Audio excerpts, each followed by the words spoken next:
Money problems. For many, it is just an inconvenience. For others, an endless nightmare that can ruin life. But sometimes they become the cause of tragedies that no one even suspects. When debt and greed take over, the mind starts looking for exits. Dark, deadly exits. On that fateful evening, at Chad's house, all was quiet. He had no idea that an ordinary game of bowling would be his last. But there were already plots behind him, born not out of love, but out of an insatiable desire to get rich off blood. His own wife and her lover, bound to her by criminal plans, were preparing for the unthinkable, cold-blooded murder. They were counting on the fire to destroy all traces of their sins and the insurance money to cover their crimes.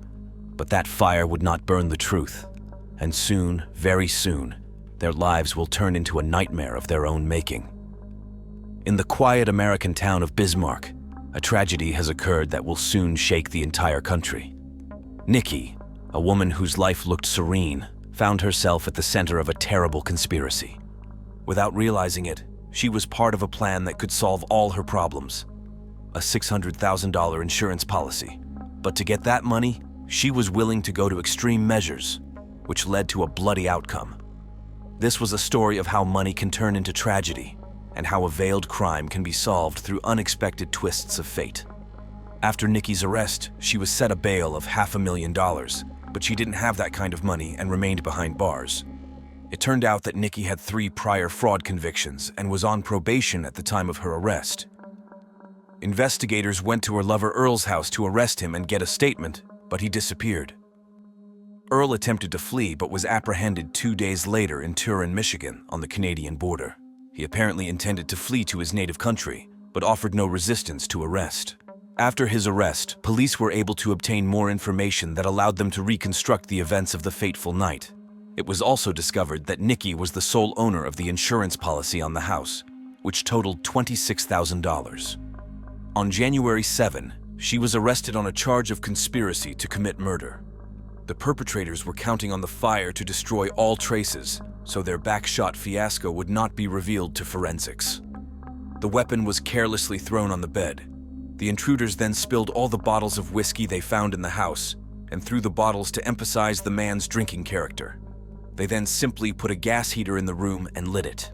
The couple counted on it causing a fire and just left. The next day, they watched the news hoping to hear something about the fire, but there was nothing.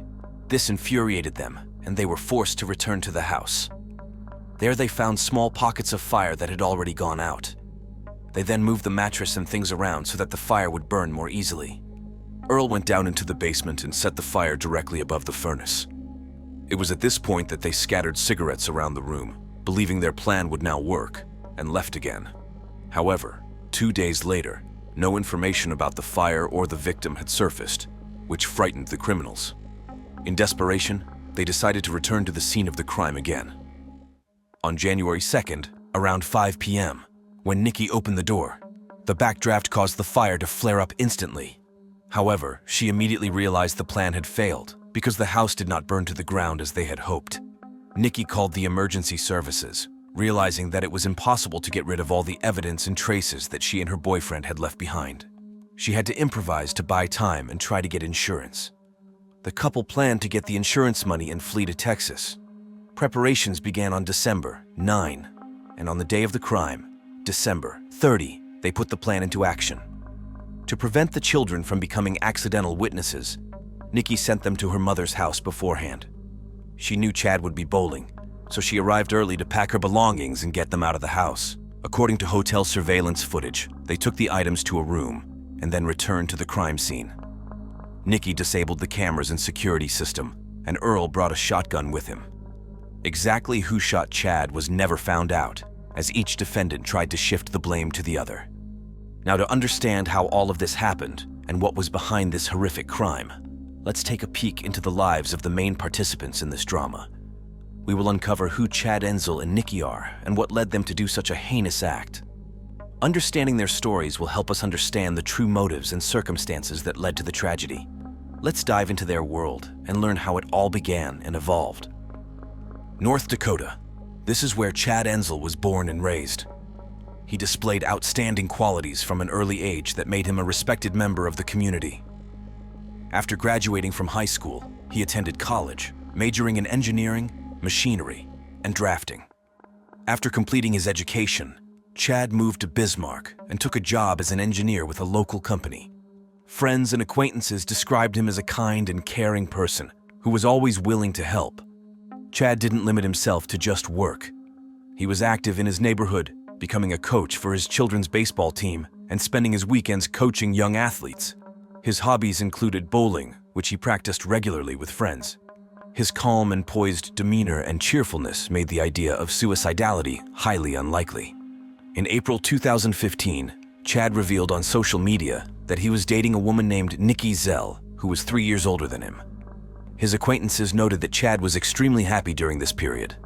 A year later, in 2016, the couple got engaged. Nikki was a mother of 2 teenagers from a previous relationship and worked as a transportation clerk for a food company. She was known for her self-confidence, but she also had a difficult personality, as evidenced by her angry comments about salespeople and frequent conflicts with others. In addition to working for the transportation company, Nikki ran her own event management business and baked pastries. She had considerable success in this field, and her social media was filled with pictures of her work. At first glance, Chad and Nikki's life seemed perfect. Chad held an executive position at a large company. Nikki was successfully combining multiple jobs and growing her business, and they were raising 2 children together.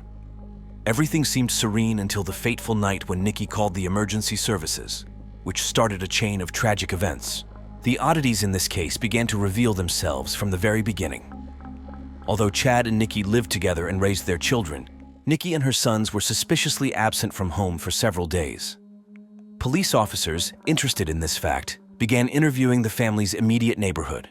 Colleagues and acquaintances confirmed that Chad had not been seen for several days. This raised suspicions as Chad was the head of the department and could not just leave his duties. His responsibilities were well known, and he would be sure to alert managers if he was unable to go to work. The investigation quickly hit a dead end when it was discovered that Chad was last seen on December 30th, 2019. Security cameras at a local bowling club captured him that day, and he didn't show up for work on December 31st. Nikki called the company and informed them that Chad was very sick and would need a few days to recover. January 1st was a holiday, but Chad was supposed to come into work on January 2nd. However, he was absent again, which caused concern among co-workers. They attempted to contact Chad, but all attempts were unsuccessful. As a result, co-workers contacted the police to see if the department head was okay. Law enforcement responded and arrived at the missing man's home around 1:20 p.m. on the afternoon of January 2020. Officers knocked on the door, but no one answered. They checked the neighborhood and looked in the windows, but did not see anything suspicious. The house was quiet. Not having the authority to open the house, the police assumed that Chad had simply celebrated too long and was now resting. They called the company back, confirming that Chad was not home, but could do nothing more. They then left the scene. When the company employees, concerned about Chad's disappearance, contacted his wife, Nikki assured them that he was at work, but promised to check on him as soon as her shift was over. Nevertheless, as early as 5:30 p.m., Nikki called emergency services to report that she could not get into the house due to thick smoke. At the scene, forensic investigators soon discovered clear signs of arson. In the room where Chad's body was found, the mattress was completely burned, and the suspected source of the fire was a gas heater standing too close to the mattress. The floor was strewn with cigarette butts and empty whiskey bottles. However, police were most concerned about why Nikki and her children were not at home at the time of the tragedy, and why they had not seen Chad for several days. The detectives invited Nikki in for questioning to find out the details of the accident. Nikki, distraught over her husband's death, immediately stated that Chad was a regular smoker in the house and suggested that this could have been the cause of the fire. She expressed regret for not being home at the time of the tragedy and not being able to save her husband. Nevertheless, her testimony raised doubts among investigators, who began to suspect that Chad's death was not accidental, but a carefully planned crime. During questioning, Nikki explained her absence from the house by saying that the furnace had broken down and she had been forced to temporarily move to a hotel due to the cold weather. However, she could not explain why her children did not live with her or Chad, but with her mother. Moreover, Nikki suddenly mentioned that she had moved the children because Chad was an abusive drunk, although she had never mentioned her husband's violent behavior before, and had always said only good things about him. After this confession, Nikki showed police officers pictures of the bruises and injuries she said she received from her spouse.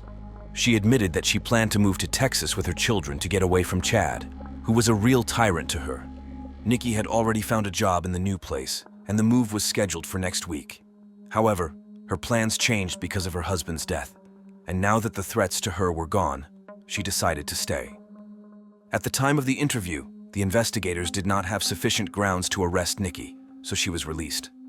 However, the investigation continued, and Nikki continued to be closely monitored as a suspect in Chad's murder. The day after the interrogation, the autopsy results came back. The medical examiners found severe deformation of Chad's face caused by the shotgun blast. The front of his body was burned, but because Chad was lying on his back when the fire started, the back of his body was much less damaged. Forensics found shotgun pellet marks on his back, making it impossible to assume that Chad could have shot himself in the back. Death was caused by a gunshot wound, and Chad was already dead at the time of the fire. There was no soot in his airway. The chief medical examiner concluded that the man died several days before the fire started, which rules out the theory that he could have set the fire himself. The investigation concluded that it was not an accident. The man had been shot by someone else, and then the incident was staged as a suicide with arson.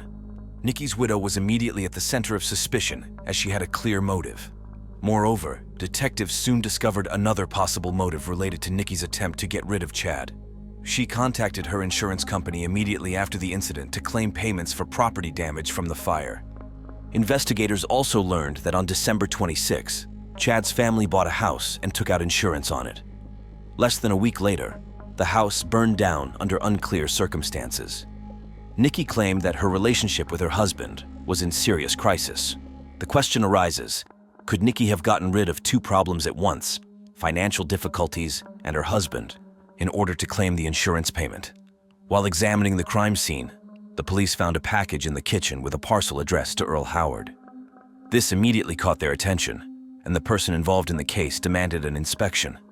It soon became apparent that Earl had a relationship with Nikki.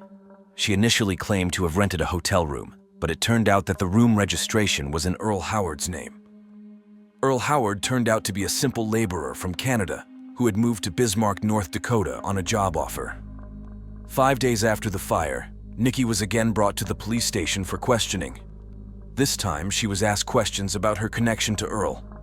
At first, Nikki denied knowing him, but soon admitted that they had a relationship.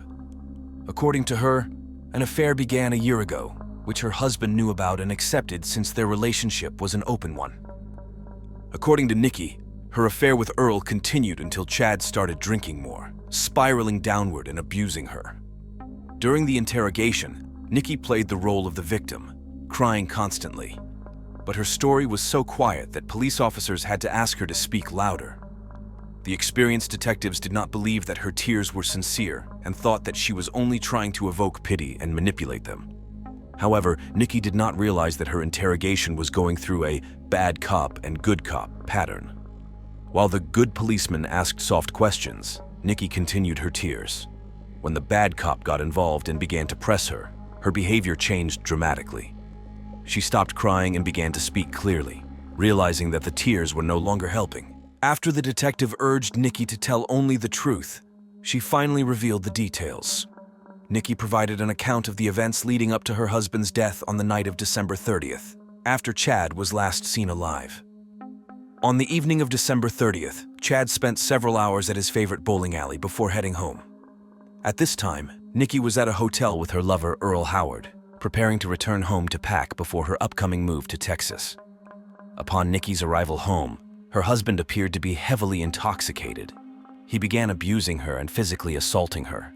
Nikki claimed that at times like this she usually just walked away, but her account of the events for that evening was interrupted. She was distracted by complaints about Chad spending money on gambling, which was unrelated. After pressure from the detective, Nikki abruptly admitted that she had returned home with Earl. When Chad saw his lover, he became angry and started yelling. Nikki claimed that she left the house afterward and then heard an argument between Chad and Earl that escalated into a fight, and soon a gunshot rang out. But instead of finding out what happened, she and Earl just got in the car and drove away. When Nikki wrote her confession and placed it on the table, she tried to tear up the document, probably realizing that she might have forgotten some details of the made-up story. However, the detective managed to snatch the paper from her hands, which only confirmed his suspicions.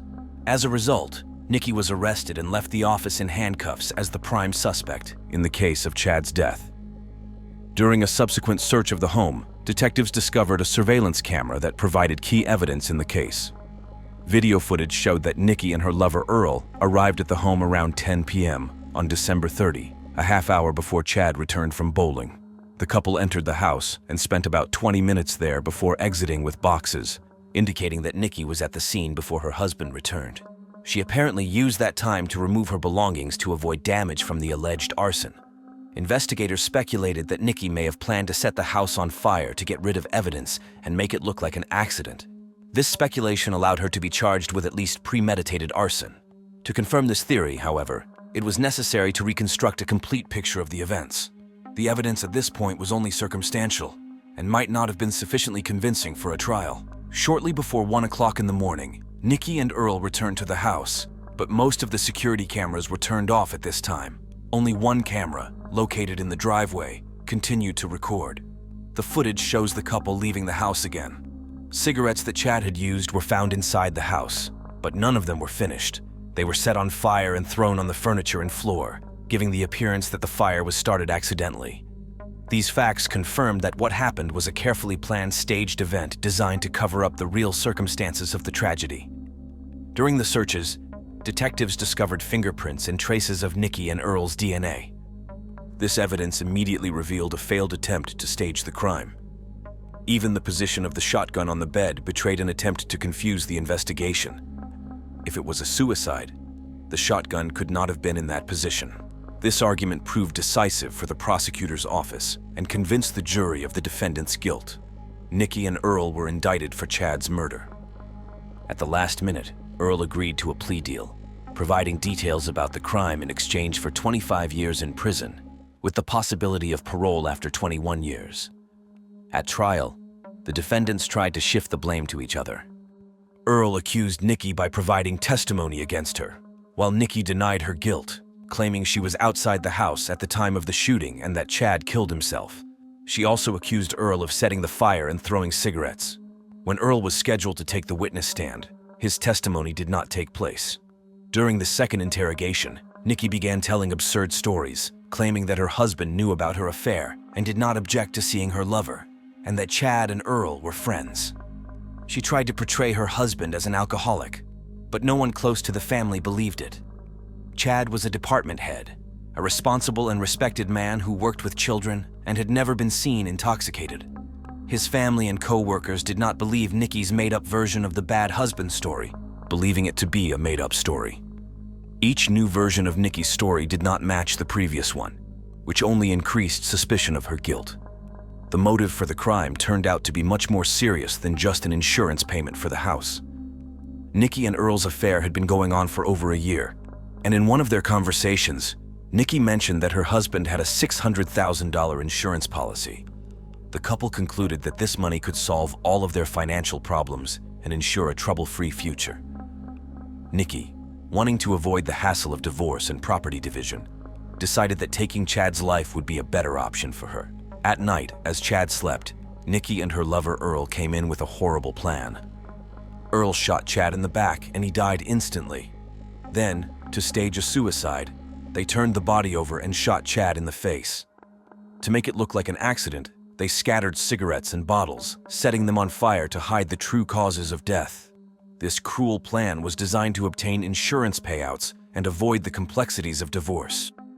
On February 17, 2023, Nikki was found guilty of conspiracy to take Chad's life, arson, and attempting to cover up the crime. On March 16, 2023, she was sentenced. Life in prison with the possibility of parole after 36 years and an additional 15 years for arson. An appeal in Nikki's case will not be possible until 2026 at the earliest.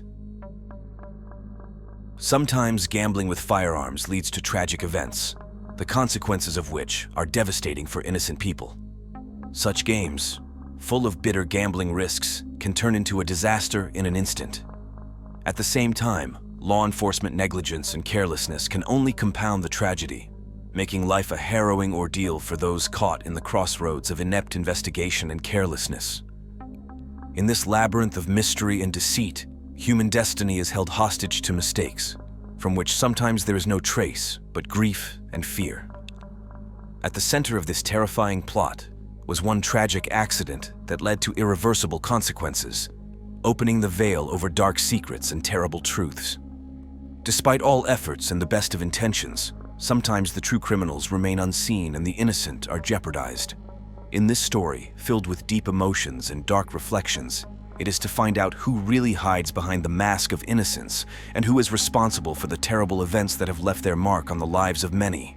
But while the investigators conducted a thorough search, the invisible enemy has already begun to weave his net.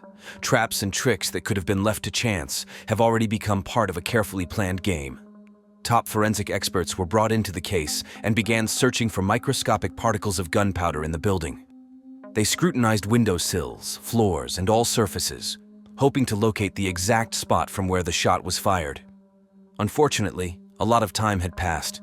The room had already been cleaned several times, and the marks on the facade could have been washed away by the rains that had fallen the day after the incident. All rooms on several floors were searched. After about 3 hours of searching, a microscopic trace was found, 2 tiny particles of barium and antimony, which was immediately linked to a firearm. However, they were not found on the windowsill in the restroom, but on the floor above, in office number 6. The stain found on the windowsill in this office was thought to be gunpowder residue, although this could not be confirmed with certainty.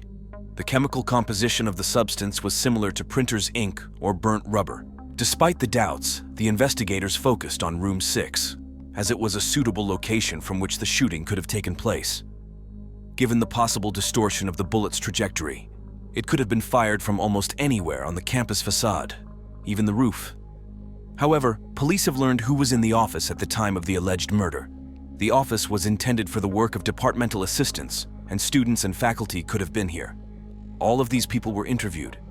In the process, detectives noticed one oddity. All of those interviewed claimed that they were not in room number 6 at the time of the shooting. Investigators speculated that this could be an attempt by the conspirators to cover for each other. During a search of office number 6, they were able to find a cell phone from which a call was made at 11:44 a.m. on the day of the crime, just 2 minutes after the shooting. This trace led to a graduate student named Maria Chiara Lupari. She admitted to being in the room at the time of the call, but claimed that she did not see anyone with a gun and was not involved in the crime herself. She insisted that she didn't know Marta and had no motive to commit the crime, nor did she own a .22 caliber weapon. At this point, the police decided to pursue the version with room number 6 to the end. They decided to talk to Maria at the police station. Here she gave a rather confused testimony, changing her story several times. During the entire investigation, she was interviewed 13 times, and almost at every meeting she provided new information. After each interrogation, Maria complained that the investigators put a lot of pressure on her. Finally, she recalled that when she returned to her office to make a phone call, a man came out to meet her. He mumbled an inarticulate greeting, but Maria did not recognize him and just looked at him. However, this story soon changed. Maria got a confirmed alibi, which saved her from prosecution. She put her behavior down to fright and stress, and eventually she was taken off the list of suspects. Unfortunately, Maria's adventures were just beginning. The next suspect was Salvatore Ferrara, a philosophy and law assistant. He was pointed out to Maria, who immediately after the interrogation began to actively cooperate with the police. She was forced to do so under threat of indictment. According to Maria, he was exactly what the young man who came out of room number 6 when she entered looked like. But she doubted it until the last moment. The story kept changing, which could be attributed to the constant pressure on the girl. The first interrogation lasted 14 hours, and after that the investigators constantly approached her, applying pressure. It's hard to say whether Maria could be considered a reliable source of information, but the detectives were eager to find the culprit at any cost. To corroborate the witness's words, they conducted numerous interviews with other people connected to room 6. All of them gave confusing testimony that did not correspond to each other. And against this background, the investigators tried to link the information together. At one point, Bruno Romano, the university's director, intervened. He expressed his dissatisfaction with the work of the police and hinted at the irregularities observed. What alarmed him most was that the investigation refused to involve lawyers when dealing with witnesses, even at their urgent requests. This automatically made the director one of the suspects. The investigation now assumed that he was covering for the perpetrator to keep the university out of trouble. As one mistake leads to another, the investigation is plunged into chaos trying to find the culprit. And as the cops frantically search for clues, the real plot begins to emerge in the shadows of their own mistakes. The next person turns out to be Gabriella, the secretary to the head of the university. According to Maria, she too was in office number 6 before the shooting. Gabriella began to be seriously pressured, even threatened. In parallel, they installed a wiretap on the phone in the office where she worked, and there were even plans to install a hidden camera. During the dialogue with the investigators, she became a victim of outright threats. The secretary was told that if she did not turn over the perpetrator of the crime, she herself would be charged with the crime. For the 45-year-old woman, who had young children, the prospect of being jailed was devastating. Gabriella had taken up her position shortly before the events described, so she did not want to ruin her career and her life. She claimed she was far away from room 6 and had no idea who might be involved in a cold-blooded murder. Moreover, she herself could not have fired the shot because of an illness she had suffered from for years. Detectives were so desperate to close the case that they even called in university medics to confirm the woman's illness. They conducted 9 interviews with her and even brought in her brother-in-law, who himself worked in law enforcement. Despite the family connection, he played bad cop and good cop against Gabriella, along with the rest of the investigators to get a confession. At one point, the other detectives left the office, leaving Gabriella alone with her son-in-law. Even in this situation, he was unable to get a confession. The only thing the woman confessed to was that she was indeed in office number 6. The situation was aggravated by the fact that no lawyers were present during the interrogations. All these actions drove the secretary to despair. On June 11th, it was decided to arrest the director of the university, Bruno Romano. He was charged with aiding and abetting, as it was believed that he was covering for the criminal. Later, when criminal cases were brought against all those involved in the investigation for abuse of office, the prosecutor insisted that Romano's arrest was a ruse. It was supposed to scare those involved in the crime so that they would inevitably turn the perpetrator in. Gabriella's intimidation by the arrest of the leader was a turning point. She finally lost her temper and finally said that on the day of the murder, she saw 2 men in office number 6.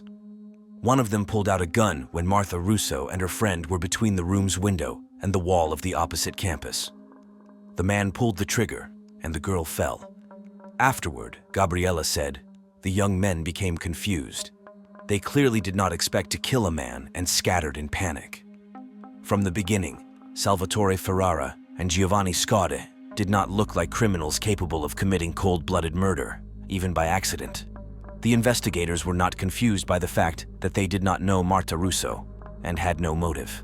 The young people persistently denied their guilt, but the investigation had Gabriella's confession hammered out under pressure at the interrogation, which was difficult to resist. A big problem for Salvatore were searches in his apartment, as there were found books on criminalistics, which talked about the ideal crime. The idea of realizing the perfect crime was immediately taken as the main motive. Salvatore insisted that the books were needed for his university research, but the investigators argued that forensics was not the purview of philosophers. In the end, it was decided to pick up another drawn-out explanation. It was believed that since the young man was interested in the perfect crime, then he simply decided to demonstrate his ability to commit it. However, there was still a catch. The detectives did not have the .22 caliber pistol that took Marta Russo's life. Despite the lack of a crime weapon, the detainees were brought to trial. So far, the trial and its outcome have raised many questions. It is impossible to say with certainty that the young people are guilty, as the case seems to be very controversial. Nevertheless, there are supporters who believe that justice has been done. People who suffered from the activities of police officers did not remain silent. Their dissatisfaction and statements against the detectives caused a lot of commotion. Internal investigations were launched. The words of the victims were backed up by weighty arguments. Numerous records of interrogations were used, including those on which threats from the investigators were recorded. The victims came forward with renewed vigor. Gabriella complained of intimidation that made her feel unsafe, as well as the absence of lawyers during interrogations. It was quite a risky move, as it was assumed that those police officers might have had support. Nevertheless, the appeal worked, and it was possible to launch a new investigation. But what was the cause of this nightmare? How could one unfortunate accident turn into a maze of lies, accusations, and dire consequences? Before we dive into the details of the investigation, let's go back to the beginning to understand what really happened. We'll take a look at those who became part of the story and learn how their fates intersected at this ominous moment. We will see that behind each person at the center of the events, there is a different story, different fears, and different motivations. So let's start at the beginning and reveal how this tragic day became the beginning of the most twisted and dark detective story imaginable. Marta Russo is a 22-year-old young and beautiful law student. She attended the prestigious La Sapienza University in Rome, dreaming of becoming a lawyer. Entering this ancient educational institution was her cherished dream, with which she walked for many years. Her future seemed bright, full of plans and ambitions, and her responsiveness and sociability made her popular among friends and classmates. Even her will stated that, should anything happen, she would be willing to donate her body for donation. The morning of May 9, 1997, began as usual for Martha. She walked around the university campus with her friend Yolanda Ritchie, carrying her textbooks and notebooks, discussing upcoming exams. They crossed the grounds of the faculties of statistics, politics, and law, and nothing portended trouble. However, at 11:42, Yolanda heard a suspicious clicking sound, and Martha suddenly fell to the ground unconscious. Yolanda speculated that it might have been a gunshot, but was not sure. Several witnesses immediately arrived at the scene. Although many doubted the plausibility of a shooting at such a time and place, their doubts were quickly dispelled when a pool of blood began to accumulate under Martha's head. Who would shoot a defenseless girl in the middle of a university campus that is always crowded? Upon examination, it was discovered that the bullet had struck Martha's left ear, penetrating her brain. Passers-by called an ambulance. The paramedics who arrived at the scene recognized the critical condition of the student and immediately took her to the hospital, where it was impossible to provide help on the spot. At the clinic, Marta fell into a coma. Her brain was shut down, but life was kept alive artificially while doctors hoped for a miracle. Her parents prayed that their daughter would regain consciousness, but the medics realized that the chances of recovery tended to zero. Even in the event of a miraculous awakening, Martha would likely remain confined to a wheelchair for life. Meanwhile, forensics focused on the crime scene. It was an open area between two university buildings. On either side of the passageway were building facades with windows, and across from them was a blank wall. Along the edges were sparse trees that could partially obstruct the view. The detective's first task was to find out exactly where the perpetrator had been at the time of the shooting. Martha's friend Yolanda turned out to be the only witness who heard the suspicious sound. However, she was unable to pinpoint its source because the popping sound was too quiet. In addition, during Martha's first aid treatment, her body was moved several times, making it difficult to establish the exact location of the accident. This uncertainty made it difficult for detectives to determine the bullet's trajectory and the shooter's location. Realizing that they needed to figure out who Martha was in order to figure out who her enemy might have been, police began to look into her life. They hypothesized that perhaps she might have been involved with someone dangerous or accidentally found herself in conflict with a potential criminal. But their expectations were not justified. Martha turned out to be an ordinary, decent girl with no criminal connections. Her biography did not reveal any suspicious connections, and she was surrounded by the same students and friends. Lately, Martha had been focused solely on her studies and had no relationships. Even her diary entries were checked, but nothing suspicious was found there either. Without giving up hope, the investigators assumed that the killer's real target could have been her friend Yolanda, and that Marta had been the victim of a random attack. This assumption was based on the strange events of the last few days.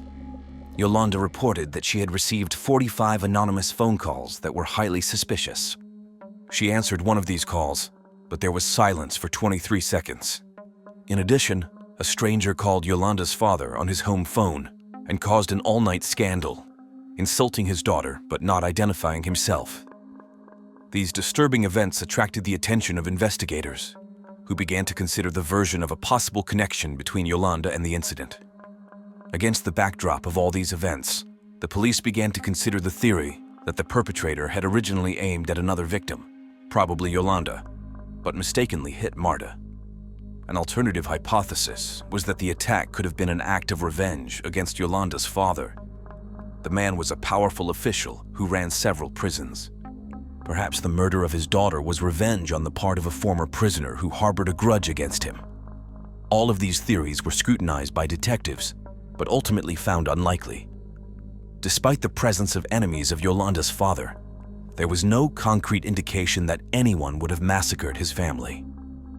The situation was complicated by the fact that the university where the incident occurred had its own grim reputation. Throughout its history, it had been the scene of faction uprisings and spontaneous attacks more than once. Despite the fact that it was an educational institution, such incidents happened here with enviable regularity. However, until the case of Martha and Yolanda, none of these incidents had been so cold-blooded and senseless. The university had already had the unfortunate experience of terrorist attacks. On February 12, 1980, for example, unknown assailants opened fire on the lobby of one of the academic buildings where the professor was staying. He was killed by 7 bullets. This attack was not the first of its kind. The political situation of the time was tense and crime was quite common, connected with the activities of the so-called Red Brigades. On March 27, 1985, a new case occurred. A university professor of economics fell victim to unknown criminals. All these crimes were taken by the Red Brigades, who officially recognized their responsibility. These actions were part of their political struggle, but events like the attack on Marta were of a different nature and seemed particularly brutal and senseless. However, against the background of all these events, the murder of Marta, and even more so of Yolanda in 1997, looked like a completely senseless act of retaliation. The coincidence of the date, May 9th, when the world remembered the anniversary of the discovery of the body of Aldo Moro, a well-known activist of political movements, drew particular attention. On such a day, perhaps the Red Brigades could have tried to repeat their previous terrorist actions. However, this time no one claimed responsibility for the attack on Marta Russo. It seemed illogical.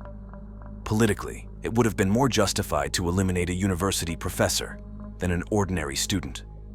With each passing day, the investigation sank into greater obscurity. Doctors desperately fought for the life of the young student, who continued to be on the verge of death. During surgery, a surgeon recovered a 22mm caliber bullet from her head. This find was immediately sent to a laboratory for analysis. At the time, ballistics experts suggested that the faint gunshot noise could have been caused either by the use of a silencer or by the use of a small caliber weapon, such as a rifle or pistol. This type of weapon makes only a faint sound that is almost indistinguishable at long range. Some facts matched. The .22 caliber round is widely used in sport shooting and has relatively low killing power while making less noise than more powerful ammunition. Forensic investigators continued to reconstruct the bullet's trajectory to refine the possible points from which the shot could have been fired. However, because Martha's body had been moved multiple times, the investigation was faced with a lack of accurate information. Forensics was only able to establish the trajectory with a certain margin of error, but suggested that the shooter was probably in the building opposite to where the victim was. The sniper must have been shooting from a window. Analysis showed that the potential shooting location was in the bathroom of the building adjacent to the statistics department classrooms. At a time when there were few students, this location allowed the shooter to operate virtually undetected and quickly escape without attracting attention. The day after the attack, additional information emerged that confirmed this version. One of the statistics students came to the station and reported that after the attack on the girl, he went into the bathroom and noticed that the window was wide open, although it was usually always closed. Detectives focused on a thorough search of the area, including the street below the window. They soon discovered a bullet casing that they had not noticed the first day because it was under the car. To the experts' surprise, This shell casing did not match the bullet that killed Martha. Upon further examination of the wall near the crime scene, investigators found numerous bullet holes. It turned out that the students had been using the bathroom as a sort of shooting range, firing into the wall.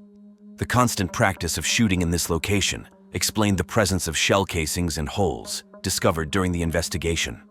While examining the bathroom, police stumbled upon another small room nearby that served as a storage area for a cleaning company that does cleaning work for the university. Given the estimated trajectory of the bullet, detectives began to consider this room as a possible location from which the gunshot could have originated. However, access to the room was blocked from the start, and investigators were unable to immediately examine it. Upon further investigation, it was discovered that employees of the cleaning company were passionate about guns and had licenses that allowed them to keep and use them. This created a situation where others could access the weapons even without their own license. In addition to the cleaning equipment, they also found an ammunition storage area on the premises. It contained a large number of weapons, including silencers and ammunition of various calibers. One of the interesting things was that the cleaning company's employees were not normally working between 9 a.m. and 2 p.m. The attack on Martha occurred at 11:42 a.m., which falls exactly within that time frame. Investigators began questioning all employees of the cleaning company, but each of them provided alibis to exclude themselves as suspects. After checking alibis and further investigation, it became clear that the cleaning company employees had not broken the law. All gun owners were licensed, and the rifles and handguns were registered.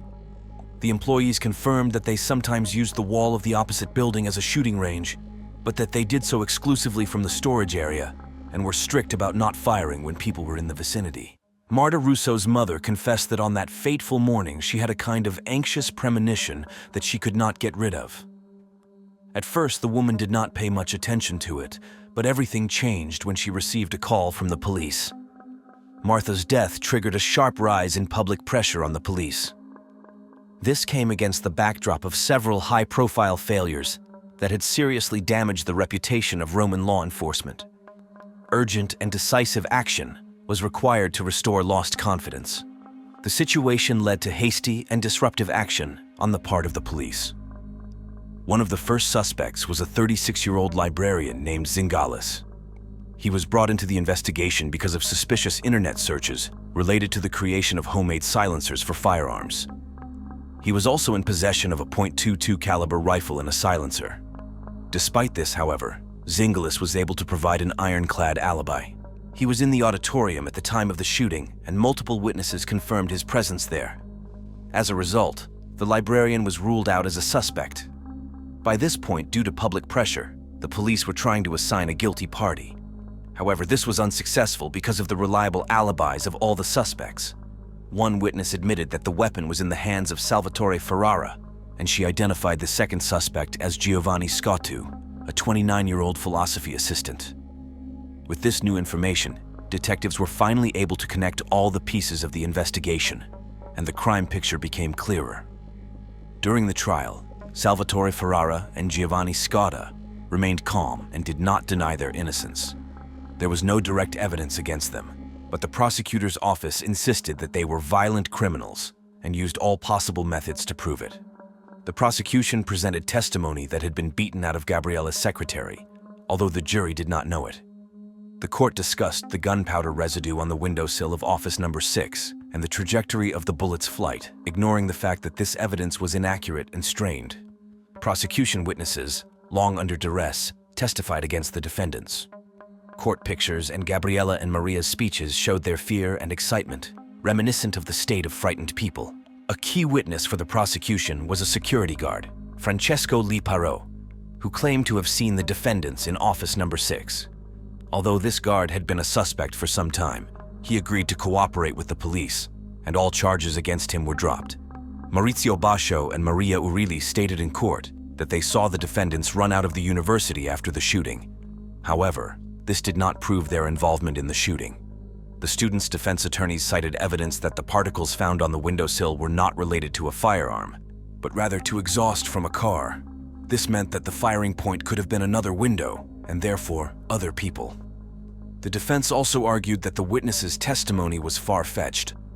Unfortunately, on May 14th, medics turned off the equipment keeping Martha alive, and she was officially pronounced dead. After 5 days in a coma, Martha was never able to return to life. In accordance with her last will, her parents and sister donated her organs for donation. About 10,000 people gathered at Martha's funeral. Among them were not only family and friends, but also many students and local residents who came to express their sympathy and sorrow for this tragedy. At the end of the trial, experts concluded that Martha Russo's death was the result of an accidental incident. The shooting occurred by mistake during the game when a series of ricochets accidentally hit the girl's head. It was ruled manslaughter. At the end of the trial in 2001, both defendants were found guilty. Giovanni Scott was sentenced to 7 years in prison for manslaughter and possession of a firearm, while his accomplice Salvatore Ferrara received 4 years. The charges against the tortured woman were dropped, and the university director was acquitted of the charges. However, the convicts appealed, and their sentences were reviewed. The Supreme Court upheld the manslaughter charge for Giovanni, but dropped the illegal weapons charge. As a result, Giovanni was sentenced to 5 years imprisonment instead of 7, and was ordered to pay court costs of 300,000 euros. To date, the convicts have long since been released and have gone on with their lives. Giovanni Scott, now a philosophy teacher in Rome, had to give up many career opportunities because of his criminal record. Now in his 50s, he leads a quiet life with his family and maintains a normal lifestyle. Salvatore Ferrara, who became a lawyer, continues to work actively in his field. He writes books, participates in television shows, and helps those who have suffered injustice and abuse. Despite their best efforts, the convicts have been unable to challenge the court's decision and get punishment for the detectives, who some believe may have played a role in the miscarriage of justice. However, the most disturbing aspect of this whole story is that if indeed there was a miscarriage of justice, the real culprit was never found. It is possible that right now he could be targeting a new victim, innocent and unsuspecting. As for organ donation, to avoid additional pain for Martha's family, it was decided to make an exception. The victim's mother was able to embrace a woman who's been alive for 20 years thanks to her daughter's heart. This noble decision made it possible to keep a piece of Marta in these people, despite all the tragedy that had befallen them. Sometimes the closest and most familiar people can be far more dangerous than we can imagine. One wrong word, harmless joke, or teasing can turn into tragedy overnight. Young, naive souls who succumb to the influence of others can find themselves drawn into something far more sinister than innocent games. That's what happened to Brandon Desi. A quiet and humble teenager living an ordinary life, he had no idea that one day his trust in his uncle would become fatal. Something that seemed insignificant and far from dangerous turned into a nightmare when the truth began to come out. But who was the real puppeteer in this macabre game? This story is about how, under the influence of loved ones, people can do things they would otherwise never do. A story of cruelty mixed with naivety, and a tragedy that tore apart the lives of all involved. But is the whole truth revealed? Or does something else lurk in the shadows, ready to shock and destroy the last vestiges of trust? On August 2nd, 2007, Brandon Dassey was back in the courtroom to hear the final verdict. By court order, the young man was still eligible for parole, but only after 41 years. In the final speech, prosecutors said Brandon could have made a choice, but he leaned toward the side of evil. He was aware of what was happening and understood the difference between good and evil. So he made a conscious decision to participate in the massacre of a young innocent girl out of simple curiosity. The victim's family accused the young man of knowing what was going on and could have at least tried to influence his uncle by persuading him to spare the victim's life. But he did nothing. The silence in the courtroom was almost unbearable. Brandon, the boy with the wan gaze, seemed lost in this ocean of faces. No one present could say for sure. Was he a predator or a victim? The judge was about to pronounce his verdict, but something in the silence told everyone that this was not the end, but only the beginning. In August 2016, a federal judge overturned Brandon's conviction on the grounds that his confession was coerced.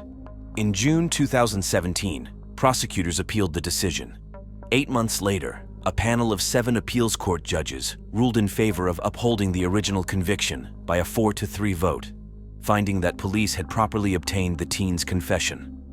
The seal of the verdict had not yet cooled, and the court proceedings were already buzzing again. 9 years later, as the memory of the case began to fade in the public's mind like a sudden storm, the news of Brandon's conviction being overturned exploded into public view. But who decided that justice was wrong? And most importantly, what exactly made them believe that the teenager might have been innocent? The answers lurked in the very tapes that had kept detectives busy for years. The jury was shown videotapes of the teen's confession, as well as several episodes of the interrogation. In one of the tapes, he admitted that he just wanted to learn about intimacy, so he participated in the forced abuse and then the massacre of the girl. He concluded his initial confession with remorse and regrets for not stopping his uncle. The record looked plausible. The teenager had not a single motive to lie. Stephen's nephew was arrested. On June 30th, 2006, Brandon wrote a letter to the district judge. He began it by saying that he had wanted to write earlier but could not because he did not have a pen or pencil. In that letter, he recanted his earlier words and said that on the 31st, he and his uncle rode a golf cart around the property and picked up trash to burn. No murder or intimate abuse was committed by them. Of course, this note was not taken seriously, especially since his claims proved contradictory. It all started with an odor, subtle but frightening. Fire reports and police reports documented every detail, but none could convey the gravity with which Teresa's body was found, and it certainly wasn't an accident. When the detectives began examining the evidence, they couldn't have predicted how far their investigation would lead.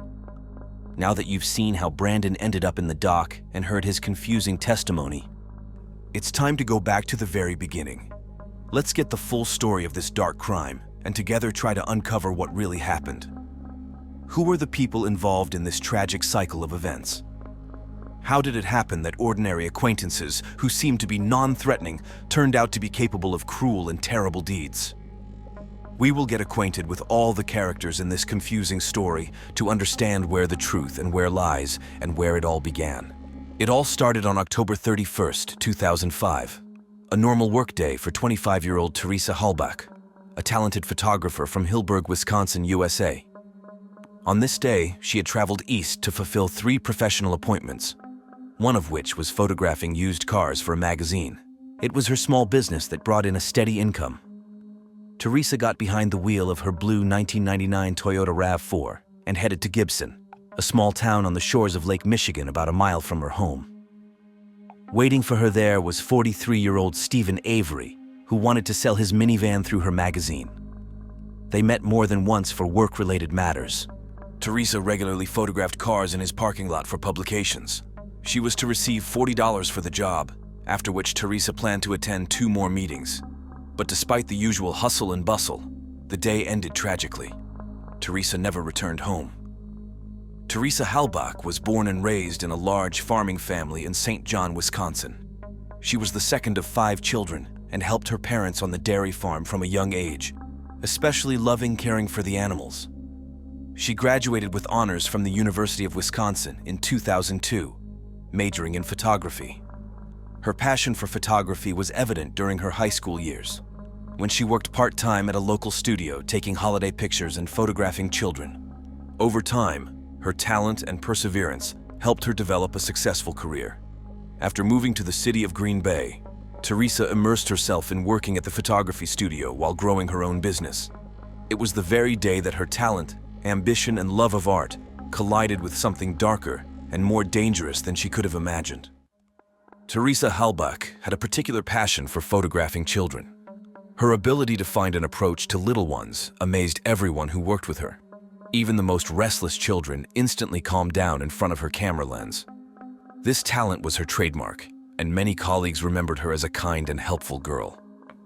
In addition to photography, Teresa was a part-time coach of the high school volleyball team at St. John's School, where she taught younger students. Her sincerity and teaching ability won her love and respect among the students and their parents. From a young age, Teresa dreamed of having her own business. She decided to make her dream come true and opened her own photography studio. However, starting her own business proved difficult. Income was irregular, and soon she had to return to her parents' home to cope with financial difficulties. Nevertheless, she didn't give up. Constant orders required her to travel a lot, so she bought a car to cope with the workload more easily.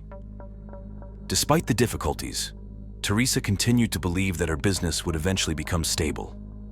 One of her regular sources of income was photographing used cars for a magazine, which allowed her to stay afloat. To do this, she partnered with a parking lot owned by the Avery family in Gibson Township. There were about 4,000 cars in this huge lot, and it became a regular job for the girl. Stephen Avery, the owner of the parking lot, lived on this property in a mobile trailer and was assisted in running the business by his brothers. The Avery family owned hundreds of acres of land in the county, and the road leading to their lot was named after them, Avery Road.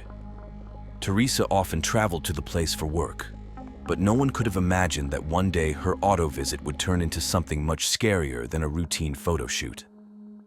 Stephen Avery recently returned to the family business after spending years in prison for a crime he didn't commit. In 1985, he was found guilty of intimately abusing and brutally beating a 36-year-old woman named Penny Branston.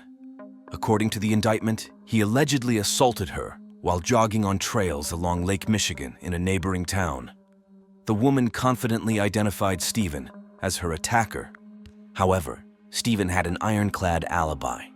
He was miles away in Green Bay at the time of the attack, and this was corroborated by a store receipt showing the time, as well as witness statements.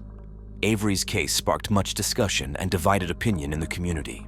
Despite his firm pleas of innocence, the court found him guilty of attempted murder, abuse, and unlawful restraint of a person, sentencing him to 32 years in prison. Stephen immediately appealed, citing DNA analysis results that were obtained after the attack and contained no trace of him. However, DNA testing technology was not yet so advanced in 1985, and the prosecutor's office was able to take advantage of this by silencing doubts. In 1996, Avery's appeal was denied, but years later, his case drew the attention of the Wisconsin Innocence Project, which works to review the cases of wrongly convicted people. Thanks to the persistence of the organization's lawyers and the use of modern DNA analysis methods, it was possible to prove that the samples collected from the crime scene did not belong to Stephen. Moreover, in the police database found a match with another criminal, Gregory Allen, who was already serving a 60-year sentence for similar crimes. It turned out that Gregory Allen lived in the same neighborhood as Stephen, and they looked very similar. On September 10, 2003, the court ordered Stephen Avery released from prison. By then, his wife had divorced him and taken the children, leaving him alone. The case received widespread publicity because Stephen had spent 18 years behind bars unfairly and filed a $36 million lawsuit for wrongful conviction that was still pending. Teresa Halbach was familiar with Stephen's story and believed in his innocence. She trusted him and had come alone many times to the used car lot where he worked. However, she was unaware of the darker side of his past, criminal episodes that occurred before his first arrest. Since the age of 18, Stephen had been in serious trouble with the law. He was featured in several cases of robbery and animal cruelty. One of the most shocking incidents was when he set a cat on fire while watching the innocent creature's torment. He served short sentences for such crimes, but his cruelty only increased over time. In January 1985, he beat up a female law enforcement officer, pointing a gun at her and threatening to kill her. However, when he saw her young daughter in the back seat, he backed off. Stephen received a 6-year prison sentence for this assault. In the summer of the same year, while on bail awaiting trial, there was an assault on Penny Branston, for which he was later wrongfully convicted. Stephen's family also had its own dark secrets. His older brother Chuck had multiple prior convictions, including assaulting his former spouse in an attempt to take her life. In these situations, abusing alcohol, Chuck often took it out on his wife and once nearly strangled her. Despite the brutality of his actions, he received only a year and a half of probation, which only emphasized the deep problems in their family. Both brothers worked at a car dealership and had dubious reputations. Unfortunately, Teresa Halbach did not realize who she had contacted and went to meet them on October 31, 2005, and then went missing. On November 3, 2005, Karen Halbach, Teresa's mother, contacted the county sheriff's department reporting that her daughter had not been home in 3 days. This was highly unusual, as Teresa had always kept in touch, especially within her business, and had never been missing for more than 24 hours. Seeking an explanation, Karen contacted the owner of the car dealership, but he stated that he did not know where her daughter was. The mother soon decided to contact the police.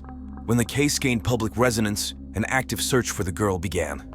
The police made a statement on television, distributed leaflets, and Teresa's family and friends began to spread information about her and her car. Detectives determined that on the day of her disappearance, Teresa never showed up for any other appointments and disappeared immediately after a visit to a car dealership. On November 5th, police officers arrived at Avery's auto wrecking yard and asked one of the owners, Earl Avery, for permission to tour the site. He consented. In the process of searching about 50 cars, a blue Toyota, which strongly resembled Teresa's car, was found. The car was found in a remote part of the parking lot, locked and without license plates. It was covered with tree branches and car parts, making it appear as if it was deliberately tried to be hidden. After an inspection, it was confirmed that the car found did indeed belong to the missing Teresa. The Toyota was impounded and sent to a laboratory for thorough examination. During searches of Stephen Avery's trailer, forensic investigators found a blood-like stain in the bathroom and collected samples for analysis. A .22 caliber semi-automatic rifle was found in Stephen's bedroom, along with ammunition reloading equipment. In one of the parking lot garages, they found 11 spent shell casings believed to have been fired from that rifle. On the third day of the search, a key to Teresa's car was found in the trailer. At this point, police had already found traces of blood in the trunk and rear body of her Toyota. All samples collected were sent for analysis. On November 8th, the license plates of the car were found badly crumpled and abandoned in a pile of scrap metal, indicating an attempt by the perpetrator to hide the evidence. Even more significant, however, was a metal barrel containing burned items that resembled the clothes Teresa had last left the house in. The barrel also contained her camera, cell phone, and other items, including an almost completely burned shovel. Another large bonfire at the auto dealership found fragments of bones and teeth. A forensic anthropologist determined that they belonged to a woman in her 20s or 30s, believed to be Teresa. Experts concluded that the body had probably been mutilated and burned to cover up evidence of the crime. They also found traces of Stephen's DNA in Teresa's car, hair, sweat, and skin particles, as well as Teresa's own blood. After these findings, the case was reclassified from disappearance to murder. Stephen Avery was arrested and taken to the police station. When questioned, he denied any involvement in Teresa's disappearance, claiming that he had never been in her car. He admitted that Teresa came to the parking lot on October 31st between 2 and 2:30 p.m., as planned, took pictures of the minivan, for which he paid her $40 in cash, after which she left. However, no one believed his version of the story, as numerous pieces of evidence pointed to the fact that the attack on Teresa took place in the parking lot. On November 9th, Stephen Avery was arrested and charged with unlawful possession of a weapon. However, the investigation into Teresa's murder was ongoing, and the investigation was certain of his involvement in the crime. It took time to tie all the evidence together. Because of his past trials, Avery became known to the general public, and the incident attracted the attention of many sensation-seeking journalists. During a press interview, Stephen accused the police of harassing him as revenge for his compensation claim. He claimed that they were trying to frame him again, and that it was a conspiracy against him. However, he did not deny that the crime could have taken place on his property, which had never been locked or isolated. And, he said, anyone could easily have entered it, committed the crime, and covered up the tracks. His brother also supported the theory that someone else could have taken advantage of the access to the car dealership. Nevertheless, on November 15, 2005, Stephen was charged with first-degree premeditated murder. At a preliminary hearing, the court set bail at $500,000. Stephen's attorney insisted that the case was merely an attempt to smear his reputation and prevent him from receiving compensation for his wrongful conviction. At the same time, the prosecution emphasized that in order to frame him, someone had to somehow obtain his hair, skin particles, and sweat, which would have been impossible without his involvement. Following the charges, the Innocence Project, which had previously helped Stephen secure his release, was inundated with inquiries from people demanding his immediate release, believing that the police were once again unfairly targeting him. Meanwhile, detectives continued to investigate the circumstances surrounding Teresa's death. Despite the large amount of evidence, details of the crime remained fragmented, and the investigation was actively communicating with Avery's family, their friends, and acquaintances. One key witness was Stephen's 16-year-old nephew, Brandon Dessy, who lived in a small trailer at the auto wrecking yard. On February 27, 2006, the boy was called back in for a second interview because investigators believed the young man was leaving too much out. He again did not confess to anything, but was called again on March 1st. This time, the high school student admitted that he and his uncle participated in the intimate abuse, torture, and deprivation of Teresa's life. According to the teen's confession, he returned from school around 3:45 p.m. on October. Brandon lived near his uncle's trailer and found a letter for him when he checked the mailbox. As he approached the trailer, he heard a woman's voice from inside asking for help. Next to the trailer was a metal barrel with a fire burning in it. The teenager noticed that a cell phone and camera were melted in the flames, as well as abandoned women's clothing that was all but destroyed. Brandon waited quite a while to hear from his uncle, and finally Stephen opened the door for him. The man invited his nephew into the kitchen and then invited him to join him and make intimate contact with her. Upon entering the bedroom, he saw a naked Teresa who was handcuffed and chained to the bed. Stephen told his nephew that he had already abused her several times and wanted to do it again. Teresa begged to be rescued. She begged Brandon to convince her uncle to let her go, but instead the teen also abused Teresa. By the young man's admission, Stephen watched what was happening. Afterward, they watched television for about 10 to 15 minutes, and his uncle complimented him on the way he committed the intimate abuse. They then discussed ways to take her life and how they could dispose of the body. After agreeing on a plan, the perpetrators picked up knives. Stephen stabbed his victim in the stomach area and ordered his nephew to slit his throat. The high school student obeyed. They then cut off several strands of the victim's hair. The uncle strangled the girl with her throat slit in front of his nephew, a process that took several minutes.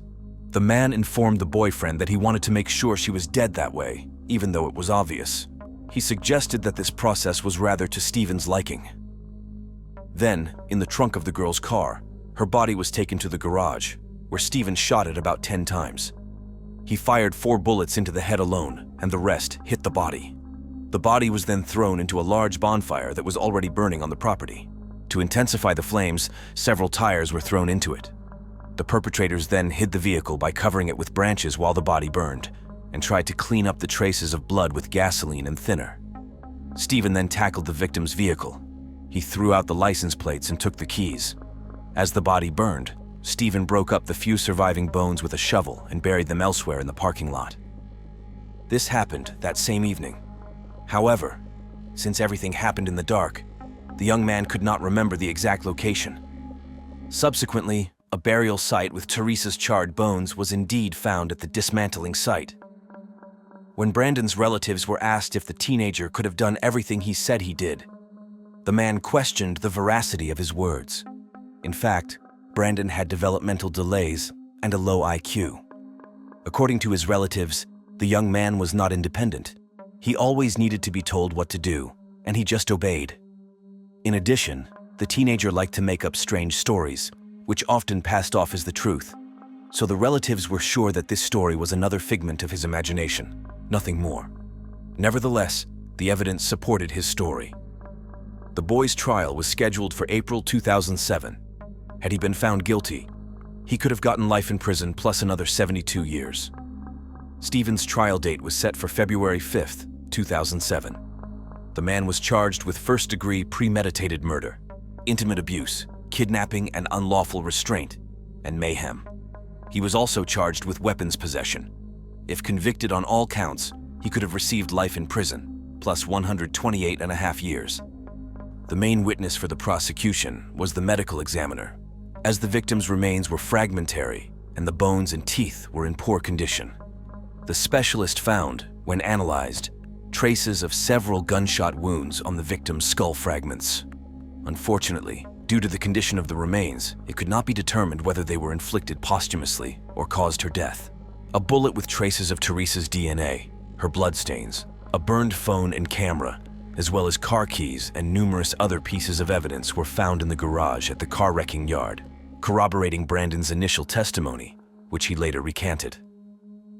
The nephew refused to testify against Stephen at trial, which was to his detriment, because after this refusal, the young man lost the opportunity to mitigate his sentence. Defense attorneys tried with all their might to cast doubt on the prosecution's version. An alternative story was voiced, according to which law enforcement officers had made elaborate preparations to frame Stephen for his $36 million lawsuit in order to avoid paying the funds. They were able to infiltrate the parking lot by using investigative material from an intimate abuse case for which the defendant was wrongfully charged, all because a vial of his blood was missing from his past case. The deliberation of the case file took about 20 hours. On March 18, 2007, the jury found Stephen guilty of premeditated murder and unlawful possession of a firearm. All arguments of the defense lawyer were found unconvincing, and the defendant was sentenced to life imprisonment without parole. Brandon's trial began on April 16, 2007. The 17-year-old was charged with 3 counts: first-degree premeditated murder, first-degree mutilation of the body, and first-degree aggravated intimate abuse. Attorneys cited their client's low IQ, arguing that police were able to convince him to fraudulently make a confession in order to secure Stephen's conviction. Despite Brandon's refusal to recant his initial statement, police officers found a large amount of evidence that partially or fully supported the young man's first version. The boy was indeed diagnosed with developmental disabilities, but he was aware of what was happening and was thinking rationally. The prosecutor's office was sure that he changed his testimony on purpose because he listened to his lawyer and hoped to avoid punishment. No traces of the victim, such as hair or blood, were found on Brandon's clothing. However, prosecutors pointed to large solvent stains that appeared on the clothing while cleaning out his uncle's garage. This chemical effectively removes blood. Brandon's sister Kayla was invited as a witness. She had previously told police that her brother had shared details of the massacre with her, but recanted in court. This could have had a negative impact on the prosecution's case. Brandon's lawyers argued that police obtained the statement using manipulation. However, the detectives who conducted the interviews insisted that they were trying to find out the truth. Brandon initially lacked credibility, but later confirmed his words, which was also captured on video. His testimony was convincing, but later, while in jail, he began to doubt his words after realizing the gravity of the situation. The defense team allowed Brandon to speak at the trial, believing that his words would be able to convince the jury. However, prosecutors pointed out that much of the defendant's story was corroborated by physical evidence found in the parking lot. According to Brandon, he made some contradictory statements because he didn't know he was facing serious jail time. He saw it as some kind of game. This, according to defense attorneys, was due to his developmental disabilities, and he could not explain why he decided to make up the story. By his admission, the details of the crime were taken from some book. On April 26, 2007, the jury went to deliberate Brandon's sentence. It took them 4.5 hours to determine that the young man was guilty on all counts. After the hearing concluded, Brandon's mother walked out of the courthouse, followed by reporters. The woman refused to speak, but when she got into her SUV, she shouted to reporters that she actually believes Teresa's family set the whole thing up with the police. While awaiting sentencing, Brandon was held in the county jail 1 floor below the cell of his feared uncle. The young man was contacted several times by reporters before the hype surrounding the case died down. He complained that since the charges were filed, he had begun to have trouble sleeping, as well as difficulty with his emotional background. He had previously read a lot, but after the sentencing, he was unable to pick up a book. The young man was facing a life sentence. At this stage, the court was to determine whether he would remain eligible for parole and when he would be able to be released at that point. Stephen and Brandon continued to appeal, stubbornly insisting on their innocence. In one of his last interviews, Brandon, with nerves on edge, revealed his fears. He is afraid that he might be caught by other inmates in prison. This fear has driven him to depression, and every night he falls asleep in tears, dreaming of a freedom that seems increasingly out of reach. Meanwhile, Stephen's lawsuit has magically been settled and he has been paid $400,000, a sum that could have been the start of a new life, but instead it turns out to be just fuel for his revenge. Stephen's ex-fiancée, Jody, left no chance of rehabilitating him. In 2016, she openly stated that she believed he was guilty. He had threatened her and her family in the past, finding madness in his hatred for all women, holding them responsible for his troubles. His letters full of threats became darkly poetic musings of revenge. Now that the case is heating up again, there is endless debate surrounding these two figures. Some are convinced of their guilt, others insist that they were victimized by the police, who have no interest in the true culprits. And in this tangled case, the world is once again the arena for old passions, revenge, and the fight for the truth. Each side believes it holds the key, but in reality, they are all just pawns in a game where true justice remains in the shadows. On the second floor, where the faint light barely illuminated the walls, a nightmare scene unfolded. The woman's body lay as if she had been deliberately hidden from view. Blood, thick and dark, soaked the carpet like a living shadow, leaving behind gruesome signs of struggle. She tried to run away, but every step she took was met with blows. Bloody prints on the stairs testified to her bleeding as she tried to escape. This house was the beginning of the end for her, and whoever had come into it with the knife was also familiar to her. He knew how to disable the alarm system, how to make sure no one heard her scream. But what could have driven him to such cruelty? In this quiet place, among familiar walls, a nightmare had played out, the origin of which no one could have predicted.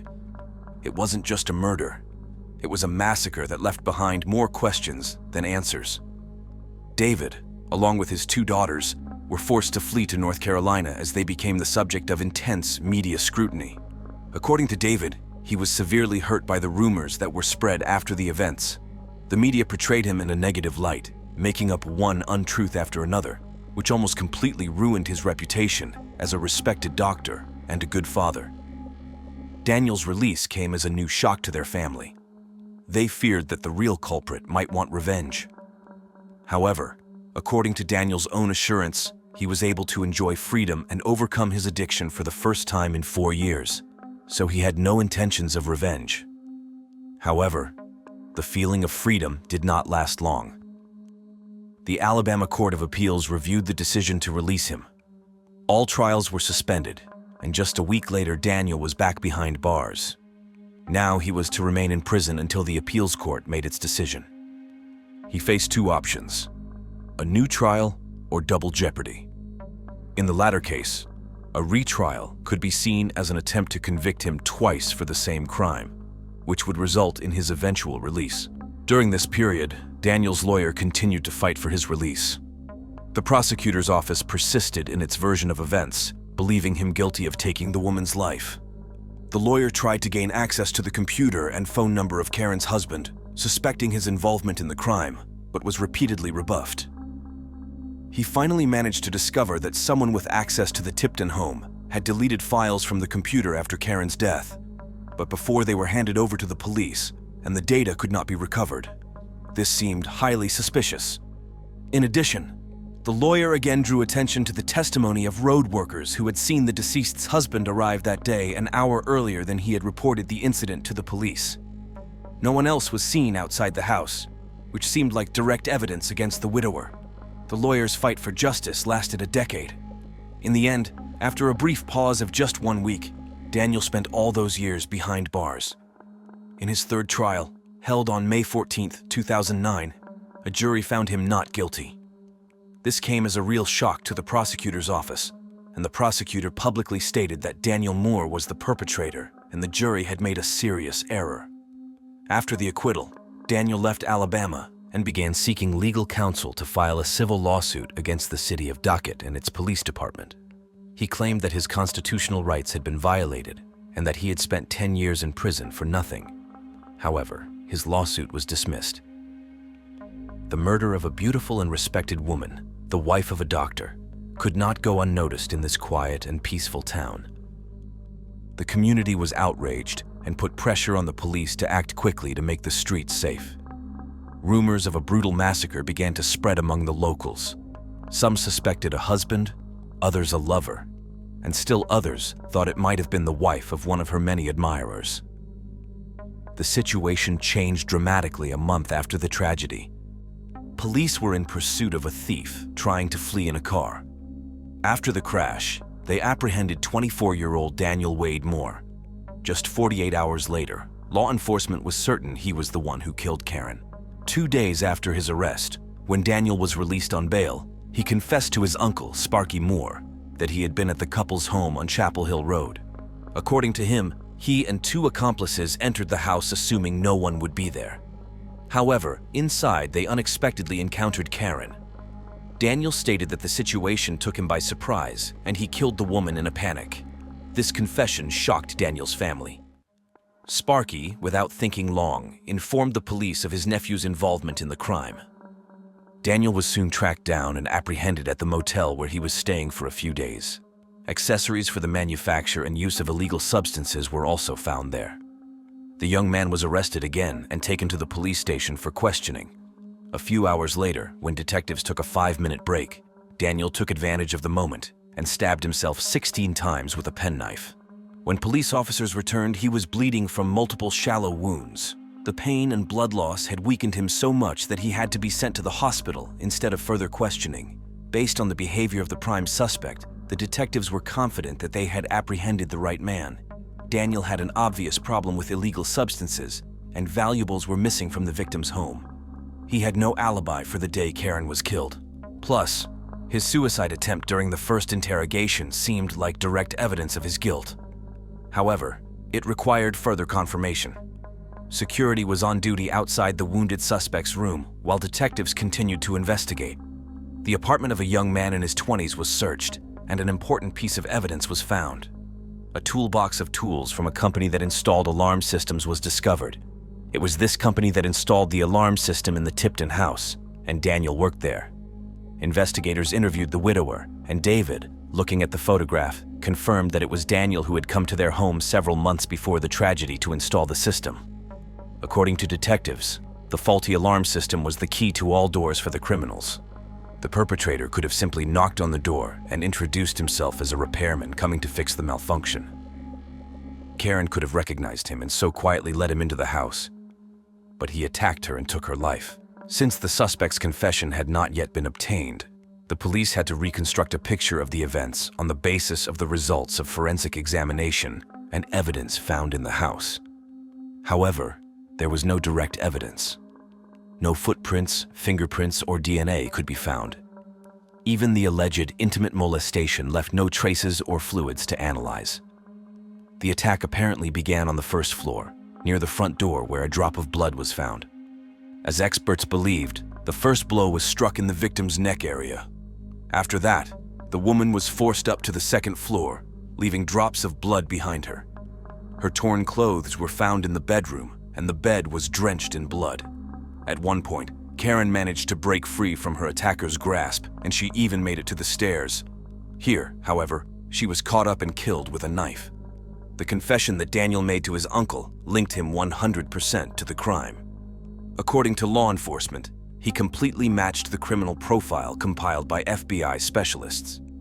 People who knew him described him as a violent man with a history of addiction to illegal substances. He was probably under the influence and out of control at the time of the crime. Even if he wasn't, his psyche was so unstable that he could have attacked Karen for no apparent reason. When the suspect regained consciousness in the hospital and was able to talk to investigators, he adamantly refused to admit his guilt. Daniel claimed that he was not in the house on the day of the crime, and that he had no idea who might be involved in the crime. Despite this, he did not retract his confession to his uncle, but assured the police that it was false. According to him, he was under a lot of pressure at the time because of legal problems, and his grandfather and uncle added to that pressure. He confessed to a crime he did not commit on purpose to scare off his uncle and get his relatives to stop interfering in his life. The young man's words sounded like incoherent ramblings, to which no one paid any attention. Suddenly, however, his uncle, Sparky Moore, changed his position and sided with Daniel. After considering all the circumstances, his uncle concluded that the story of the murder could have been made up by his nephew to divert his eyes. Sparky claimed that Daniel's only real problem was his addiction to illegal substances. He wanted it to finally be over, to go back to his old life, as he could no longer fight the hardships of his addiction. His grandfather and uncle actively tried to set him on the right path, but Neil decided to scare them off by inventing a fictitious crime. Even some detectives began to doubt that this young man, with obvious problems, could have been involved in taking Karen's life. As a result of years of court battles and constant public pressure, the case of Karen Tipton's murder and the fate of Daniel Moore has become a true epic. But to truly understand how this tangled and tragic plot came to be, let's go back to the beginning. Who was Daniel Moore, and how did he end up at the center of such a high-profile case? And who was Karen Tipton, whose life was brutally cut short? Understanding the true circumstances of their story requires diving into that fateful night when tragedy struck and analyzing all the details that led to such unexpected and dramatic consequences. Let's go back to the beginning and figure out how it all started. Who was involved in these events, and what really happened? Let's start our journey back to the night Karen was murdered and trace all the key moments that formed the basis of this complex and tragic story. When David Tipton was a medical student doing his residency at a hospital in Alabama in 1984, he met nurse Karen Kraft. Their relationship began as a friendship, but over time developed into romantic feelings. 5 years after meeting, Karen admitted to her brother and sister that David, the ideal candidate for the role of husband and father of their future children. She saw him as a calm, reliable, and pleasant man with whom she was ready to spend the rest of her life. June 24, 1989. They celebrated a lavish wedding and then moved to the quiet town of Decatur, Alabama, where they both got a job at the local hospital. Here, in their new home, the couple had 2 daughters, and their family's life went on in a measured and happy manner. They maintained good relations with their neighbors, attended church regularly, and looked like a model family from the outside. Everything was fine until one day their quiet life changed forever. On March 12, 1999, David, 39, recalled the day as unremarkable. Everyone was minding their own business, looking forward to the evening family dinner and watching television. Karen, having left her job after the birth of her children, became a homemaker and did the daily chores while David was on shift at the hospital. That afternoon, he returned home a little earlier than usual, as he and his wife planned to go to the theater. Almost immediately, however, he was overcome with anxiety. Approaching the house from the garage, David noticed that the front door was unlocked, which was highly unusual for them, as they always made sure the doors were locked. Deciding that Karen might have simply forgotten to lock the door or left it open for the delivery man, he went inside. However, his unease increased when he saw the removed panel from the security alarm on the kitchen counter. Although it looked odd, David didn't immediately give it serious consideration since the alarm hadn't worked in a while and they were waiting for it to be fixed. However, the idea that Karen would have decided to remove the panel before the handyman arrived seemed completely illogical to him. On his way to work in the morning, David noticed that the alarm panel was in its usual place, and there were no scheduled visits from the security company for the day. When he returned home, he headed to the hallway to hang up his coat and suddenly noticed a small drop of blood on the floor tiles. He didn't think much of it at first, thinking it might have been an accidental scratch or a nosebleed from a family member. He called out to Karen, but there was silence in response. The children didn't respond either, although the house was usually always noisy at this time. Assuming they might have been on the second floor and hadn't heard him, David headed for the stairs. But a few more drops of blood appeared on the floor, making him wary. When he reached the stairs, he was overcome with anxiety. Next to the door in the hall, he saw a smeared blood stain, as if someone had tried to wipe it off. The stain was quite large, and David immediately realized that someone might have been seriously hurt. He called out for his loved ones again, but the silence grew more and more ominous. As he went up to the second floor, David realized the reason for this oppressive silence. His wife lay before him, naked and mutilated with multiple stab wounds, her throat slit. He could barely contain himself from shock, but he immediately dialed the emergency services, saying that he had found his wife dead and could not find his children. Several police cars and an ambulance immediately arrived at the scene. The law enforcement officers urgently started looking for the children, and fortunately, it turned out that they were still at school. No one had taken them away. When the police arrived on the scene, they saw a horrifying scene. The victim had 28 stab wounds on his body, several of which were fatal. Forensic investigators began their examination and determined that the death occurred sometime between 1 a.m. and 2:30 a.m. At 1 p.m., Karen was on the phone with a friend. A witness reported that the conversation was normal and calm, with no signs of agitation in Karen's voice. Karen was scheduled to go to school at 2:30 a.m. to pick up her children, but by that time, she was dead. Naturally, investigators immediately turned their attention to David, who had found his wife's body. They hoped that he would be able to provide information about a possible perpetrator. However, David could not name a single person who could have massacred a 39-year-old housewife and mother of 2 children. Since Karen was found naked, investigators speculated that the crime may have had an intimate motive. David also reported that a purse containing money and several pieces of jewelry were missing, but a diamond ring remained on the victim's finger. In addition, although the garage door was open, no signs of forced entry were found in the home. Investigators were shocked by the brutality of the attack. It didn't look like a robbery gone wrong or a random self-defense. The perpetrator had clearly come with the intent to commit a violent crime. At the time of Karen's death, the eldest daughter, Carolyn, was only 7 years old, and the youngest, Catherine, only 3 years old. Naturally, David became the first suspect. He realized that suspicion would fall on him when he called the emergency services, but had no other choice. He hoped for a fair investigation as he was at work at the time of the attack, and was confident that all suspicions would be cleared from him after the first interview. David claimed that not only was he not in town at the time of the crime, but he was also not working at the hospital. After detectives spoke with David, they proceeded to verify his alibi. The hospital manager confirmed that David left the hospital at 3:30 a.m. and did not return home until 4:15 a.m. The 911 call came in at 4:27 p.m., which coincided with the time of his gruesome discovery in the house. No scratches were found on David's body indicating attempts at self-defense, and his clothes were clean of blood. These facts made it possible to rule him out as a suspect. For David, it was a significant relief, but for the detectives, the situation was exacerbated. Taking David off the suspect list left them with no new leads. Law enforcement had no other suspects, and no one close to Karen could imagine who would be so violent as to stab her 28 times. Looking for a solution to the problem, police enlisted the help of the FBI to create a psychological profile of the potential perpetrator.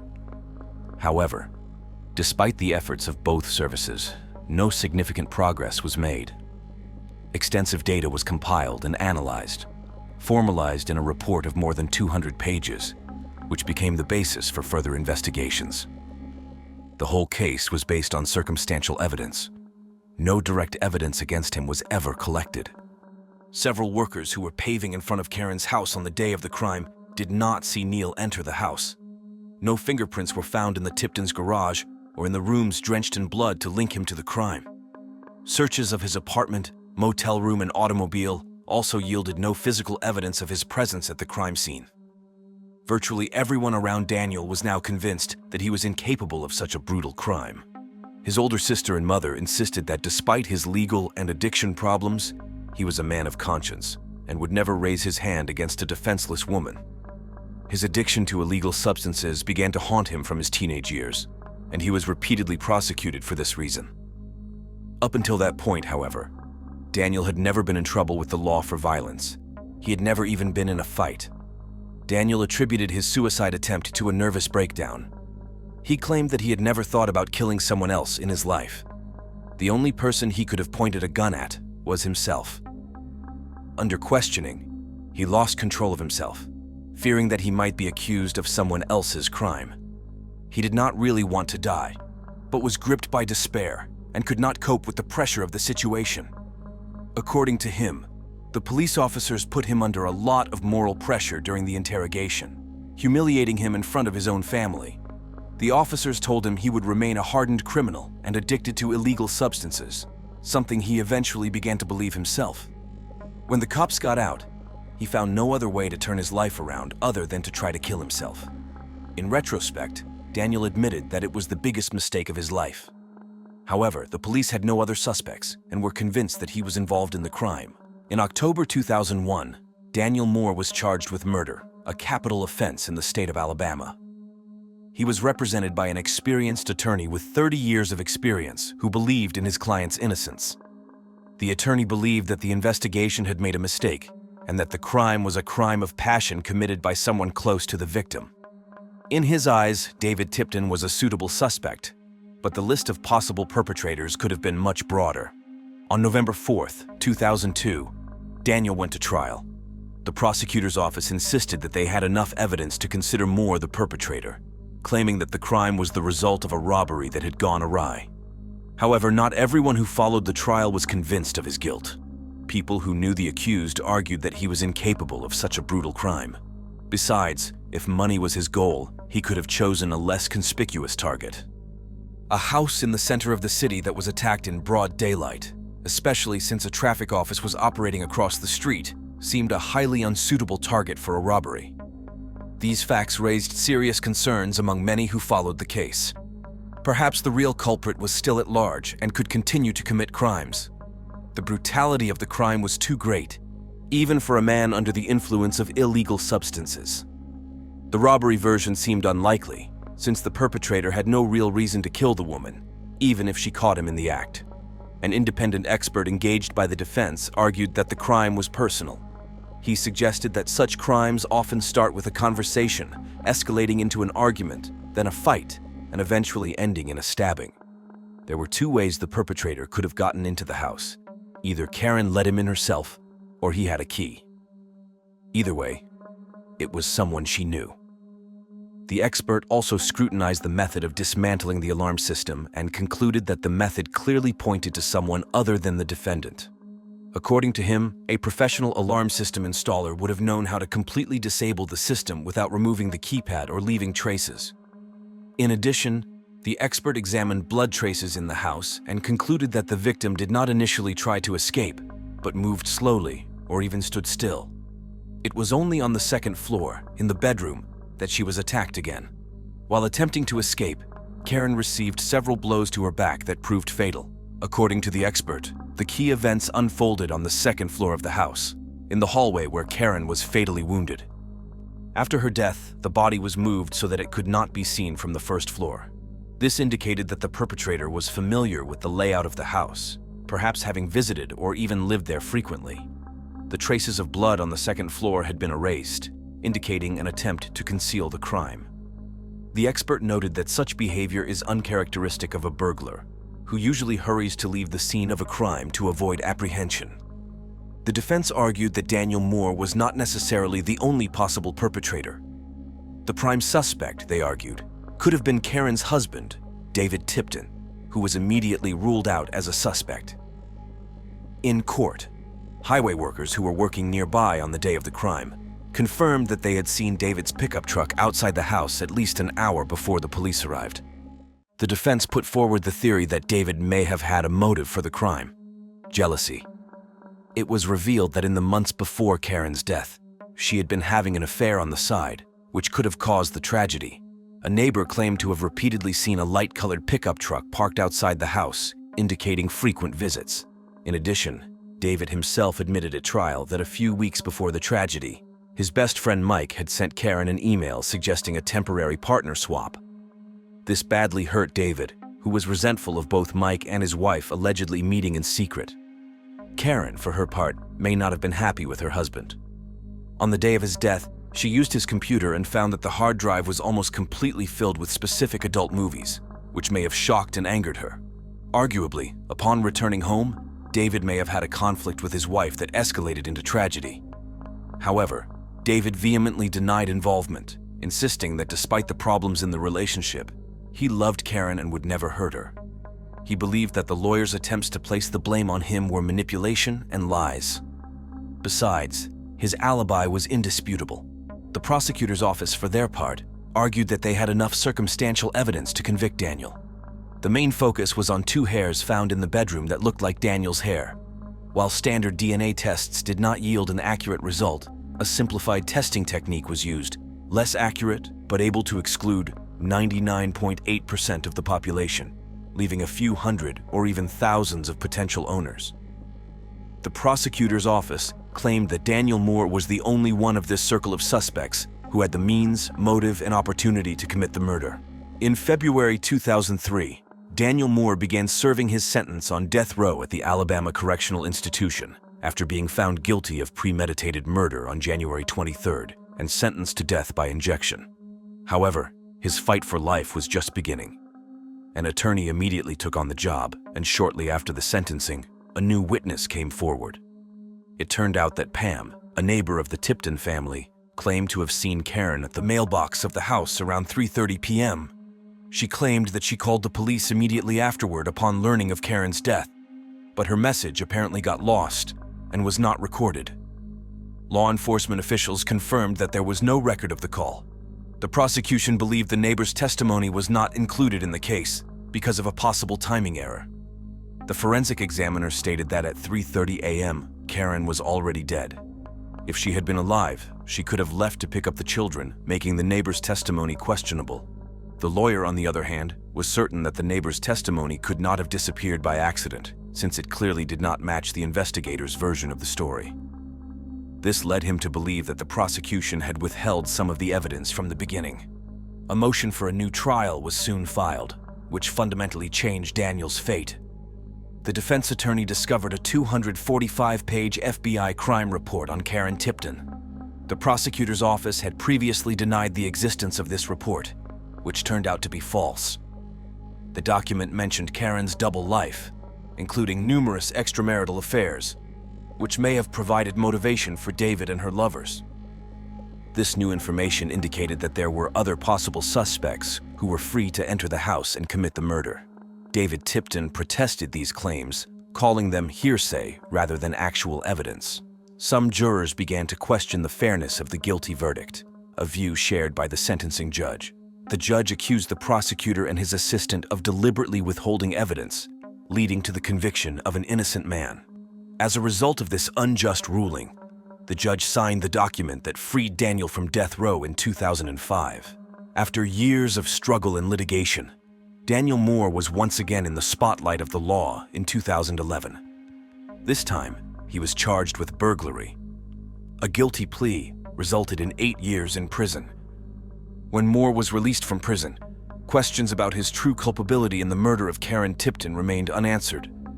The crime that had rocked the small town was still considered unsolved. Meanwhile, in the shadows of this tangled story, the life of the victim's family continued. Immersed in his new existence, the man who used to be Karen's husband and now plays the role of loving father to their daughters remained a mystery. There is a disturbing hunch. Perhaps this man, hiding behind the mask of a caring parent, was actually involved in a horrific crime. Uncertainty and suspicion in this case continue to stir minds, and who knows, maybe the truth is yet to be revealed. Sometimes envy and lust for power cloud the mind, leading to actions that a person did not even realize he was capable of committing. Everything starts with a slight itch in the depths of the soul, a vague feeling of injustice. And then this feeling grows, becomes stronger, devours from within, turning a man into a monster. In an instant, everything changed. Shattered dreams, blood on the cold asphalt, the sounds of sirens and screams that will linger in the ears of those who witnessed it. This evening in Washington, D.C. started out like so many others. Smiles, laughter, parties, friends. Nicole was young and full of life. She had just gotten a part in a new play. She was going to be a big hit on stage. Her future was bright and promising. But no one knew that at that very moment, someone full of hatred and envy was already pressing his fingers to the cold metal of a gun, preparing to make a step that would forever change the lives of many. The brutal reprisal caught her at the worst possible moment. And in this story, there will be no simple explanations or obvious motives. Everything will be intertwined. Fear, psychosis, betrayal, and blood. But the worst of it all is the realization that evil can come from those you knew, from those who stood by you and seemed to be a part of your life. Investigators reconstructed the picture of that terrible night, but even they could not fully understand what led an ordinary young boy to such a bloody finale. Was it a desperate cry for help? Or had cruelty always lived in his heart, hidden behind a mask of normality? This story is like a broken puzzle. We'll be picking it up piece by piece, one by one, delving into the darkness behind each of the characters. Let's start with those who have remained in the shadows, the accomplices without whom this terrible crime might never have happened. The perpetrator did not act alone, but their fates turned out differently. Some tried to save themselves with a deal, some counted on leniency. Their names were also heard in the courtroom, though the focus was on the main perpetrator, Fleming's associates were also tried, although they were tried separately from the main defendant. On February 27, 2007, Sergio Simons, Rudy's cousin, heard his sentence. He was found to be an accessory to assault and brutal murder. The young criminal was offered a plea bargain with the prosecution. He agreed to plead guilty to aggravated robbery. As a result of this plea, the court sentenced him to 10 years in prison without the right to appeal. April 26th of the same year in the dock was Ashley Evans, who, according to the investigation, not only participated in the crime, but was its initiator, being a close friend of Rudy. Like Simons, Ashley was offered a deal with the prosecution, which she agreed to on the advice of her lawyer. After pleading guilty to first-degree robbery, she was sentenced to 6 years in prison. The court deemed this term sufficient time for her to realize the gravity of her act. At the hearing, the parents of Nicole, the victim of the attack, stated that they forgive Ashley. However, they expressed dissatisfaction with the sentence. The mother of the murdered girl thought that 6 years was a negligible amount of time. Her daughter would never return, and Ashley, coming out of prison young and full of energy, would have the opportunity to start a new life. Nicole, on the other hand, had been cruelly denied that right. Ashley's future was open. She could reform and build a new destiny. In the end, Ashley did not even serve her sentence. In 2010, she was released on parole. She was only 18 years old at the time of the crime, and she was released at the age of 23. Tatiana McDonald and one other band member were not charged. However, even after the verdict, Rudy's story did not end. He decided to fight on. A few years after Rudy was behind bars, he began to try to appeal his sentence. By this point, he had already given up his defense attorney, who had not initially tried to challenge the court's decision. The new defense lawyer argued that the punishment for Fleming was excessively harsh. The lawyer cited his client's mental state and his young age. It was revealed that Rudy had been diagnosed with psychosis, which provided an opportunity to question the validity of his conviction. Counsel argued that Fleming was incapacitated at the time of the offense and appealed on that basis. These actions necessitated additional psychiatric examinations. However, as a result of all the tests, Fleming was recognized as sane, and the case was refused to be reconsidered.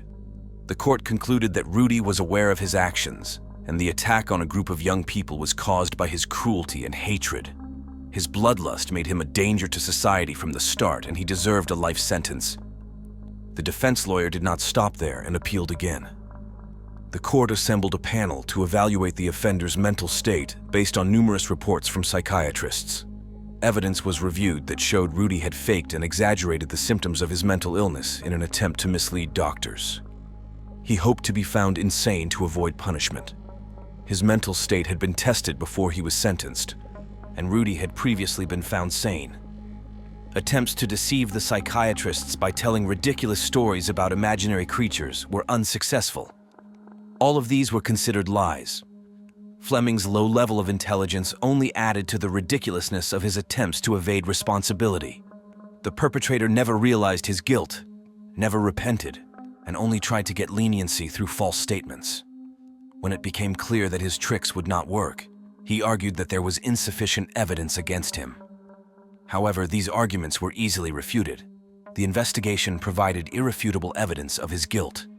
Witnesses confidently identified him as the shooter. The investigation gathered strong evidence that pointed directly at Rudy. Despite his attempts to appeal his sentence, it could not be commuted. Nevertheless, the perpetrator was sent to the psychiatric unit of the correctional facility for treatment, where he was prescribed medication to stabilize his emotional state. But before reaching this point, detectives collected every fragment of that fateful night. In 2 weeks of investigation, detectives managed to reconstruct a complete picture of this brutal attack. The version of the investigation was confirmed from the very first steps, and no one doubted the guilt of Rudy Fleming. His act was regarded as an act of senseless cruelty, which cut short the life of a young and talented actress whose career was just beginning and was much more promising than his own. In court, Fleming was described as a cold-blooded criminal, brimming with hatred and aggression. The charges against him were so weighty that his defense attorney had little chance of mitigating the sentence. Moreover, even the defense attorney admitted in court that taking the life of an innocent girl was an act for which there was no justification. In fact, he did not try to fight for leniency for his client. Realizing the hopelessness of the situation, Nicole's parents refused to attend the court hearings in the Fleming case. The mother of the deceased admitted that she did not want to waste a second of her life on this cowardly man. Jeffrey Sparks, Nicole's fiancé, was deeply hurt by her loss. But instead of openly expressing his hatred, he made his response more devastating to Rudy. "I won't hate you, because your real punishment is neglect. You're not worth paying attention to, and your place is behind bars." At the same time, the young man said he would fight against guns and politicians, whose decisions lead to marginalized people like Rudy being able to have guns and kill people. The victim's family compared the pain of the loss to the life sentence the perpetrator received. They can never get Nicole back. A similar position was supported by everyone who knew the girl. One professor who taught Nicole in college, upon learning of her death, remarked that she was gifted but lost to the theater world. But what drove Rudy to such an insane act? Criminal psychologists who studied Rudy Fleming's behavior argued that his actions fit the profile of an unstable personality with extremely low self-esteem. It was believed that on that fateful night, he plotted a series of crimes to elevate himself in the eyes of his gang and establish himself through crime. However, the situation spiraled out of control when he confronted Nicole, a girl who didn't know how to submit to fear or give in under pressure. She showed no fear of Rudy, which came as an unexpected blow to him. Instead of the respect he was expecting when holding a gun, he was met with unwavering determination. For the juvenile delinquent, this became a challenge that his sick ego could not withstand. This case developed with tragic inevitability, and the result was the death of a young, talented, and beautiful girl. Despite the attempts of psychologists to explain Rudy's motivation, the detective in charge of the case saw no justification for the murder in these explanations. To him, everything was clear. Fleming was the one who pulled the trigger, which meant he should be punished in full. Fleming, his cousin, and the two girls involved in the crime were arrested. Let's remember the moment it all started. January 5th, 1977. In a small town in Minnesota was born Nicole Dufresne. Since childhood, she stood out among her peers with her bright character and irrepressible energy. Her artistry manifested itself in literally everything, from school performances to ordinary conversations with friends. Creative spark burned in her so brightly that others knew that Nicole will certainly achieve something great. Already in her school years, her love of theater and art led her to the stage, where she felt at home. When it came time to choose her future profession, Nicole didn't even think twice. She enrolled in the theater department of the college, where her talent was noticed and recognized. Her performances won the hearts of the audience, and teachers admired her unconventional approach to roles. Nicole didn't just act. She lived her characters, creating more than just a performance on stage. But Minnesota was too small for her ambitions. Barely out of college, Nicole realized. To realize her potential, she needed to move on. First, she went to Seattle, where she tried to make her way in local theaters, but soon realized that the real opportunities await her in New York. This city was a magnet for people with dreams and ambitions, and Nicole was no exception. After moving to New York, she faced a harsh reality. The competition was fierce. But Nicole didn't just have talent. She had determination, a willingness to fight for her place in the sun. She did not give up, took on any role, developing as an actress and director. Her vision of theater art was fresh and innovative, which was repeatedly noted by colleagues and critics.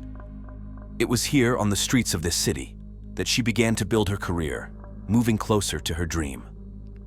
By the age of 28, Nicole Dufresne had managed to build a reputation in the theater world, directing 2 of her own plays and earning acclaim for her many performances.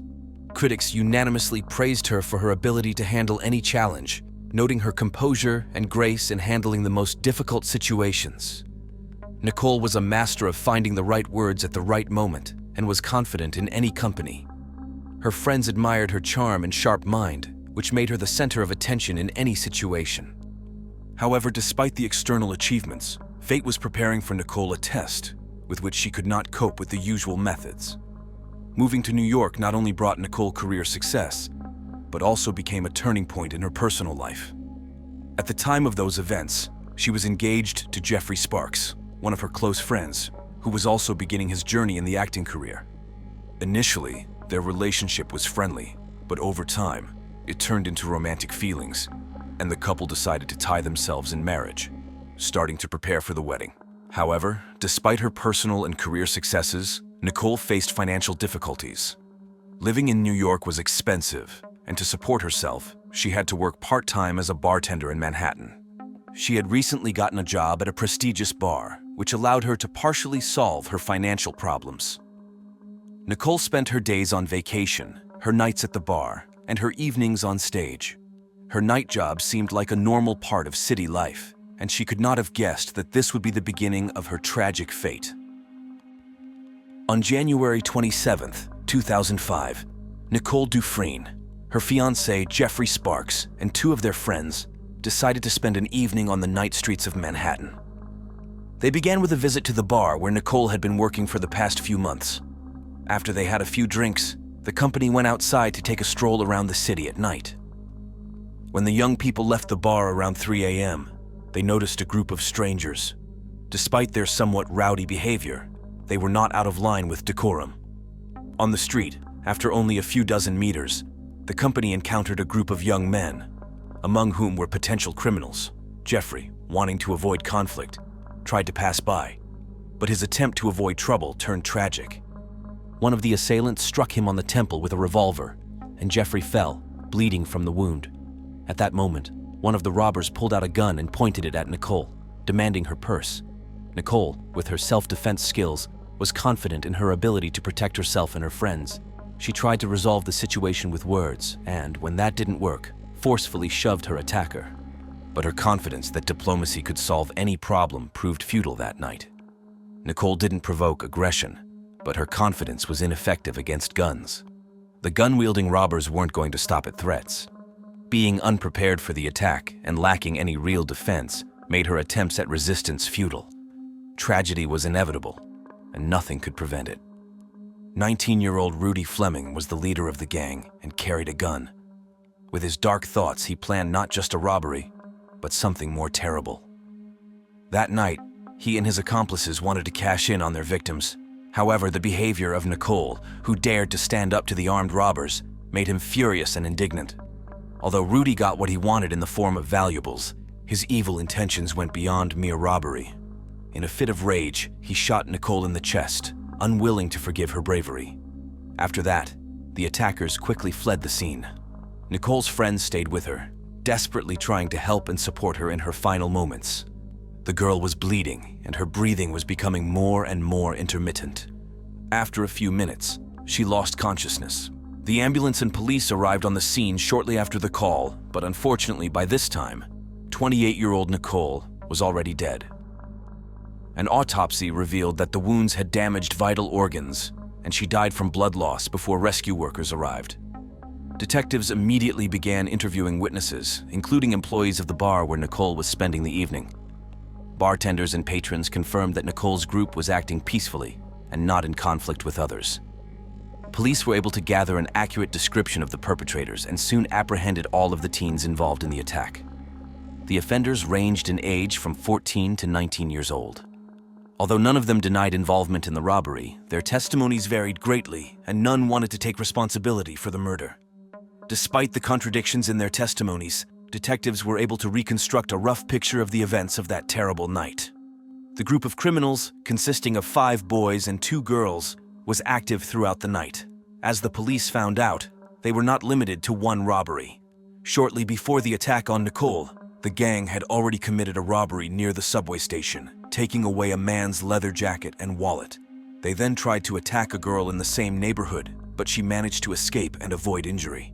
Not satisfied with this, the criminals continued their search for new victims, and their next target was Nicole and her friends. According to one of the gang members, Rudy Fleming, their leader, displayed aggressive behavior throughout the evening. He openly talked about wanting to fight or hurt someone, but his friends took it as simple threats without giving it much thought. At first, it seemed that Rudy might come to his senses and not go all the way with his plans.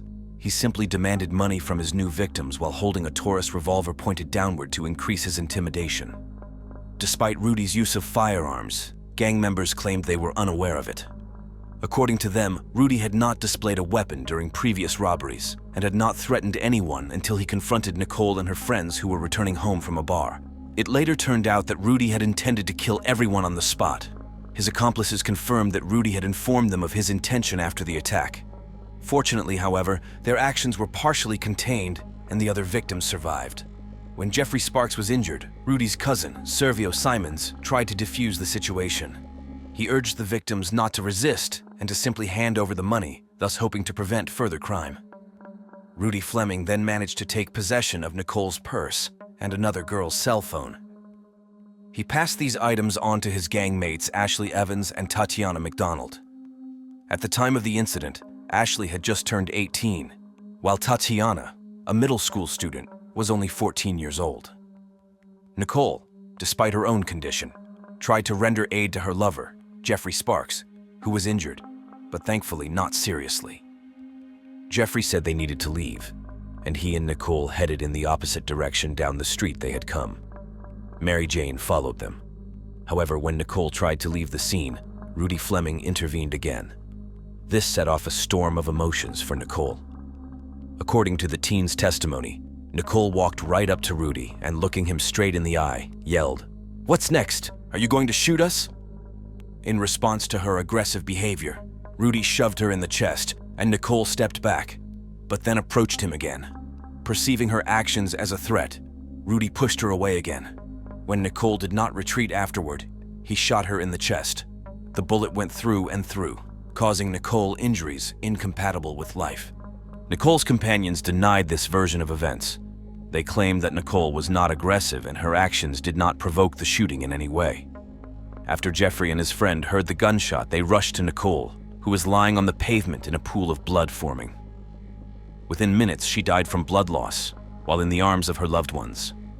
When the police arrived, everyone present was distressed and was by Nicole's side. At first, they were able to apprehend the two girls in the gang who were helping Rudy Fleming. They admitted that they did not expect that the main participant in the attack would go to such an extent, believing that the revolver was only used for intimidation. The girls realized that the situation was out of control when Rudy hit Nicole's boyfriend.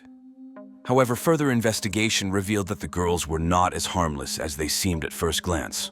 In fact, the motive for the attack was banal jealousy and a desire for fun. The gang members noticed Nicole and her friends laughing loudly and enjoying the evening. Ashley Evans, one of the girls in the gang, was annoyed by their carefree behavior. She pointed out the group as potential victims, believing them to be well off and suitable for robbery. Rudy, who was already conflicted, took this as the perfect excuse to attack. When Rudy was apprehended, he initially denied involvement in the incident. However, he was quickly turned in by witnesses, including two girls from his gang and Nicole's friends. Police officers detained Rudy Fleming and searched his home immediately after obtaining a warrant. The top priority for law enforcement was to find the crime weapon, but the revolver used in the crime was never recovered. Under pressure from the investigation, the teens admitted that Rudy and two girls in his group disposed of the weapon after the attack. Later, the revolver was found, and ballistic examination confirmed that it was the weapon that produced the fatal bullet. After information about the incident was published, there were critical comments about Nicole's actions. Some claimed that her behavior made the situation worse. On television, psychologists stated that Nicole made a mistake in trying to confront the armed attacker. However, her fiancé, Jeffrey Sparks, claimed there was no active confrontation. According to him, they tried to avoid conflict by ceding their valuables to the attackers. Jeffrey insisted that Nicole's behavior was intended to appease the aggressor, not actively resist. In fact, Rudy had been looking for an excuse for conflict from the beginning. His desire to use the revolver was obvious, and it was confirmed by other gang members. The tragic event drew the attention of the Washington National Crime Prevention Council. In the discussions generated by the incident, much of the criticism was directed at Nicole's behavior. Experts stated that her actions in this situation were the worst possible. However, it was her fiancé, Jeffrey Sparks, who came to Nicole's defense. He argued that Nicole did not try to provoke the attacker, was not aggressive, and did not raise her voice. According to him, she only pleaded with the perpetrator to put the gun down and let them leave. Jeffrey flatly rejected claims that Nicole herself stepped on the perpetrator and approached him. He insisted that her request was solely to calm the aggressor and avoid further attack. In Jeffrey's opinion, the shooting was the result of Rudy initially looking for an excuse to use a weapon. On October 12, 2005, the trial began for Rudy Fleming, who refused to appear in the courtroom and watch the proceedings via video link from his prison cell.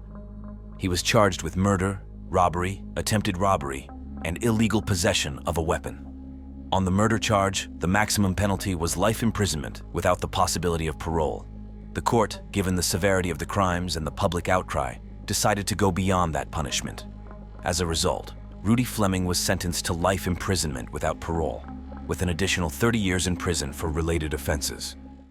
This decision underscored the seriousness of his crime and sent a strong message against cruelty and crimes against society. A relationship that once seemed touching can turn into a prison where love turns into obsession. Lindsay Van Blanken, a talented artist with dark eyes and a soft smile, could never have guessed that the man she trusted would become her executioner. Her story is more than just a tragedy about love. It's a nightmare that began to form slowly, like a poisonous net, braiding her life.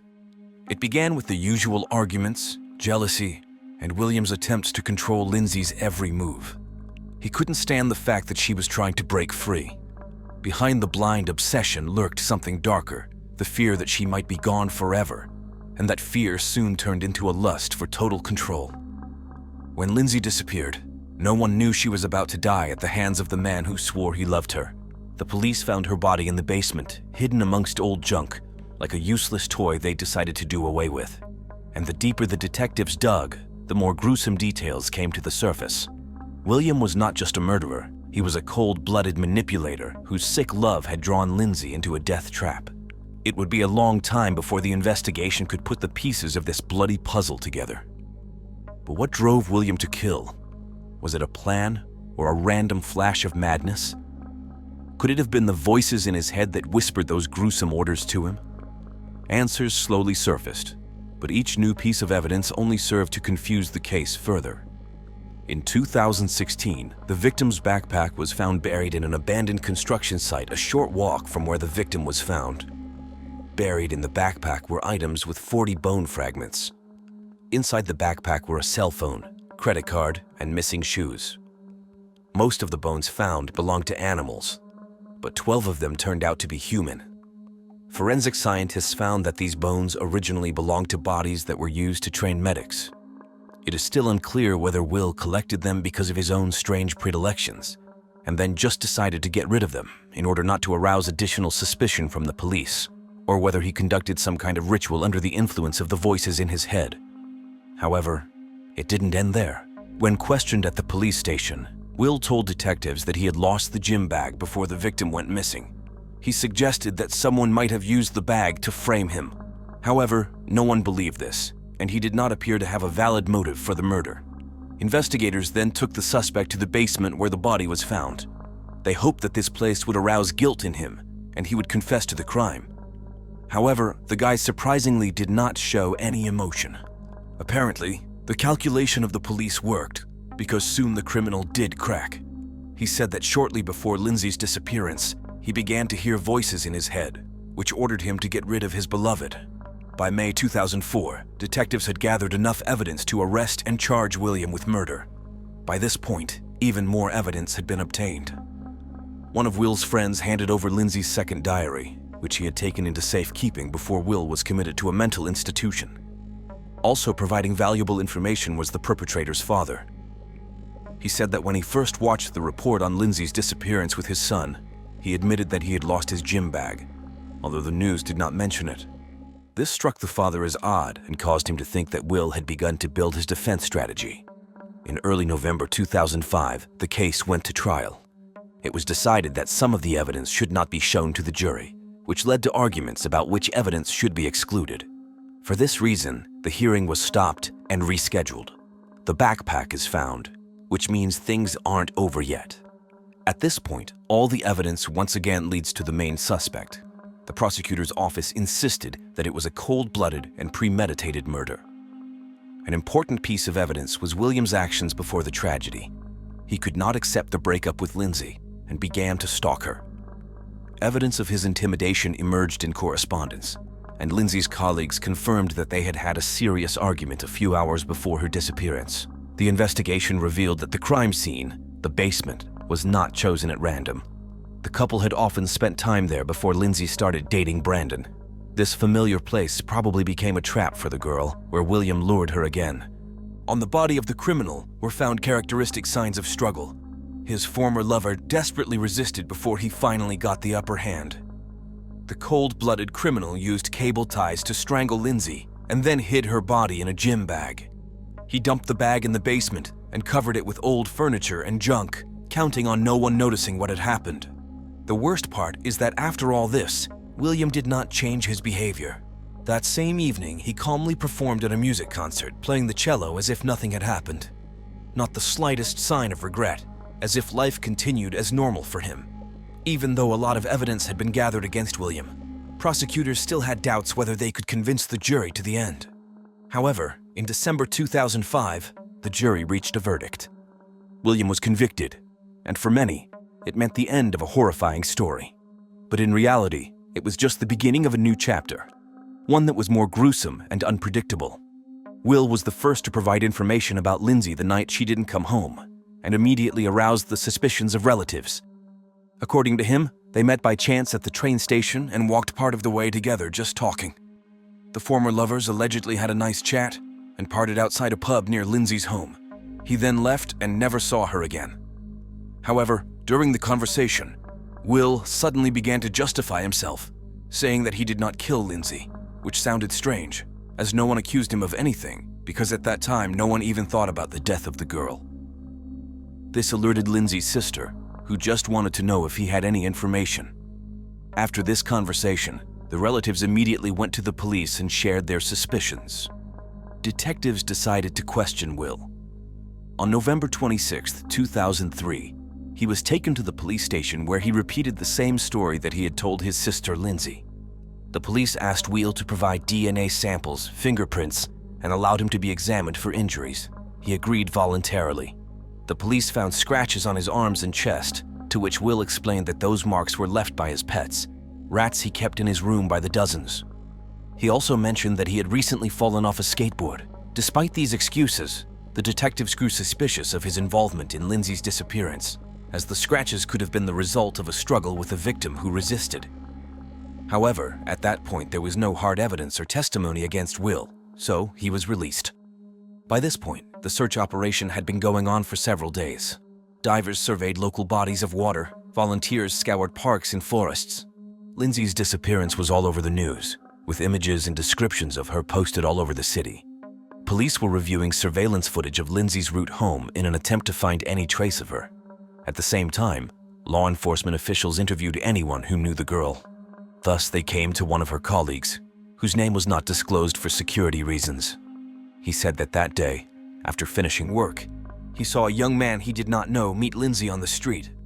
It was definitely not her fiancé whom he had seen earlier. A heated argument ensued between Lindsay and this guy.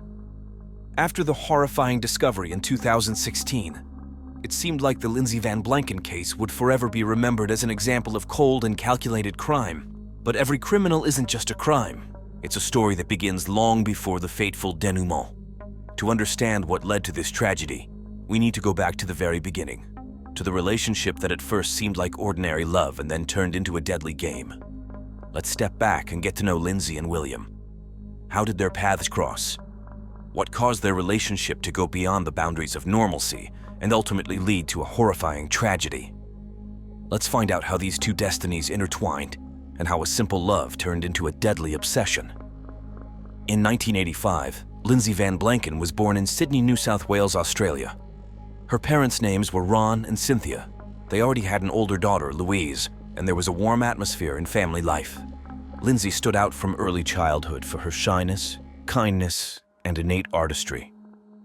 During her childhood years, her special interest in art manifested itself in a passion for drawing and creating animations.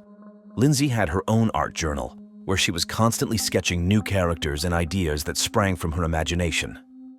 As she grew older, Lindsay dreamed of a career as an artist, and her ambition was fueled by natural talent.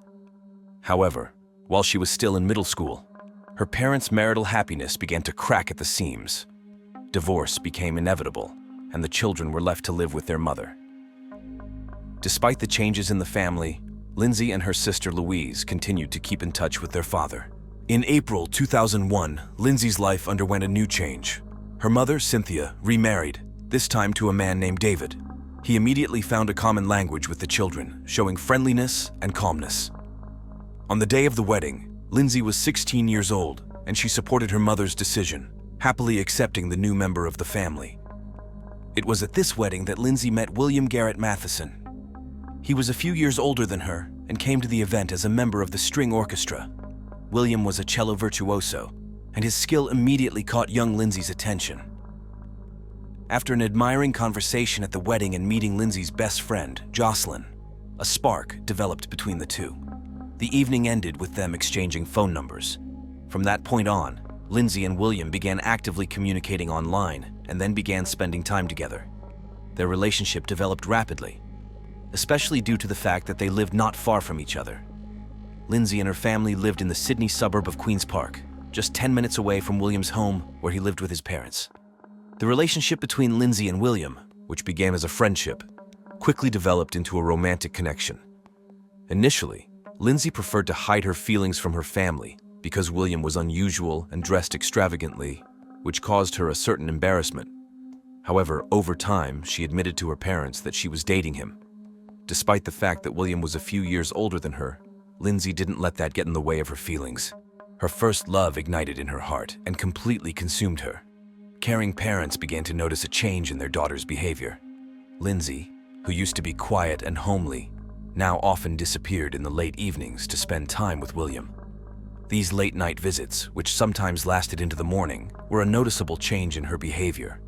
Her parents also noticed that her formerly quiet and peaceful evenings had changed to rowdy parties and late-night outings. It quickly became apparent that Lindsay and William became frequent visitors to parks and even cemeteries, which William loved to visit. She also began to change in appearance. Her closet became dominated by dark, gothic pieces, reflecting her boyfriend's preferences. These drastic changes did not go unnoticed, and her parents began to worry. They began to suspect that William might be manipulating Lindsay, controlling her, and imposing his interests. The changes affected not only her appearance and preference for places to go for walks, but also her speech. Lindsay began to use new, uncharacteristic expressions, indicating her attempt to adjust to William. These changes in behavior and appearance suggested that their relationship may have been more complicated than it appeared at first glance. Lindsay has always been a symbol of good-naturedness and creativity. Her bright energy and cheerfulness radiated from her every work, especially when her work won first place at the Young Talent Show. Her ability to create colorful and interesting characters drew attention and admiration. Against the background of her sunny nature, William Matheson presented a complete contrast. His hobbies were dark and gloomy, and his interest in psychopaths and murderers only emphasized his sinister nature. William was known for his eccentricities, including an affinity for rats, which he bred in his room and allowed to roam freely throughout the dwelling. His musical preferences included dark and often violent compositions that touched on themes of violence and pain. Unexpectedly, Lindsay began to adopt William's habits. She began listening to the same dark music, wearing dark and extravagant outfits, and even began to speak and think like her boyfriend. These changes in behavior and style did not go unnoticed, and those around her began to express concern. However, Lindsay brushed off their questions, claiming that she was just experimenting with style and looking for herself. Despite all the external changes, Lindsay continued to do her favorite thing, painting. She shared her work on the internet, where her creativity found support from many friends. Here, among people with similar interests, be it animation or video games, she met Brandon Leonard. They first met in 2002. Like William, Brandon was older than Lindsay and lived in Seattle, USA. Despite the distance, a friendship quickly developed between them. They started texting each other daily, playing video games and video chatting. Gradually, their relationship grew into more than just friendship. Lindsay realized that her relationship with William Matheson no longer brought her joy. Each day, her bond with Brandon grew stronger, and her inner comfort with him was incomparable. Soon, she began to realize that she wanted to end her relationship with William. Gradually, her meetings with him became less and less frequent, and Lindsay tried to avoid him. Despite her attempts to gradually hint at a breakup, her fear of William's reaction kept her in suspense. He had repeatedly threatened to take his own life in the event of a breakup, and these threats terrified Lindsay. She felt trapped by a manipulative man who was trying to bind her to him. Nevertheless, Lindsay continued to try to distance herself from William, hoping that the feelings would eventually fade and he would pull away. Perhaps her inexperience and fear of her first breakup prevented her from acting decisively. She shared her feelings with her loved ones, confessing that she was afraid of the final breakup, but realized that it was impossible to continue this relationship. While Lindsay struggled with this internal conflict, her relationship with Brandon continued to strengthen. Every day they talked, video called, and supported each other. Lindsay's parents noticed that she was returning to her positive lifestyle. She started wearing brightly colored clothes again, listening to fun music, and acting natural without having to adjust to anyone. Meanwhile, Lindsay took a step toward her dream. She had always been drawn to a career as an artist and applied to Walt Disney Animation Studios based in Sydney. Her work did not go unnoticed, and Lindsay received an invitation for an interview. She was filled with excitement and joy as her dream began to come true. Despite the storm of emotions, Lindsay found her strength and came to Walt Disney Studios. After a successful interview, she was offered a position as an artist in residence. Thanks to her exceptional talent, she quickly stood out among hundreds of other applicants. The joy and pride of her family, friends, and of course Brandon, who was thousands of miles away from her, was boundless. A few days later, Brandon, though they had not yet met in person, proposed to Lindsay. While in Seattle, he couldn't contain his feelings, and 18-year-old Lindsay said yes. The couple became remotely engaged, and it was the initial step towards their future together. Brandon began preparing for the big trip from Seattle to Sydney to finally meet his fiancée and build a life together. The first meeting went great, and Lindsay was happy. However, she was left with one unresolved problem: William Matheson. She hadn't officially broken up with him yet, and the only thing holding her back was his threat of suicide, which he had made repeatedly. Lindsay hoped that more distance and infrequent communication would fix the problem. She was sure that Will's feelings had faded over time, and he was living his life. Unfortunately, Lindsay was wrong. William didn't understand why their relationship had ended and kept expecting things to go back to the way they were. When Lindsay realized this, she had to announce the breakup directly and decisively. To make her decision more convincing, she revealed that she was engaged to someone else and was preparing to get married. This news shocked William, who could not quietly let go of his former lover. The loss of control over the situation was a heavy blow for him, and his reaction promised to be unpredictable. To deal with the situation, William decided to arrange a showdown and came to Lindsay's house, choosing the moment when her fiancé Brandon was also there. A loud scandal broke out on the doorstep. William was not ceremonious in expressions, bombarding Lindsay and Brandon with a stream of accusations. He claimed that Lindsay had allegedly cheated on both of them, trying to convince Brandon that their affair had been going on before they met. Although it was a lie, William hoped to cause jealousy and destroy their relationship. Lindsay, despite the stress, was able to convince Brandon that their relationship with William ended long ago, and she had been faithful to him from the beginning. But that didn't solve the problem. William refused to let Lindsay go. His manipulative tendencies and resentment over his loss of control led him to stalk her. He followed her every move, filling her life with fear and discomfort. Lindsay quickly realized that William continued to control her life and was terrified of what was happening. Despite the difficulties, Brandon supported her through everything, and their relationship continued to grow. Lindsay strongly suggested that they accelerate their wedding plans, hoping that formalizing their union would get William behind them.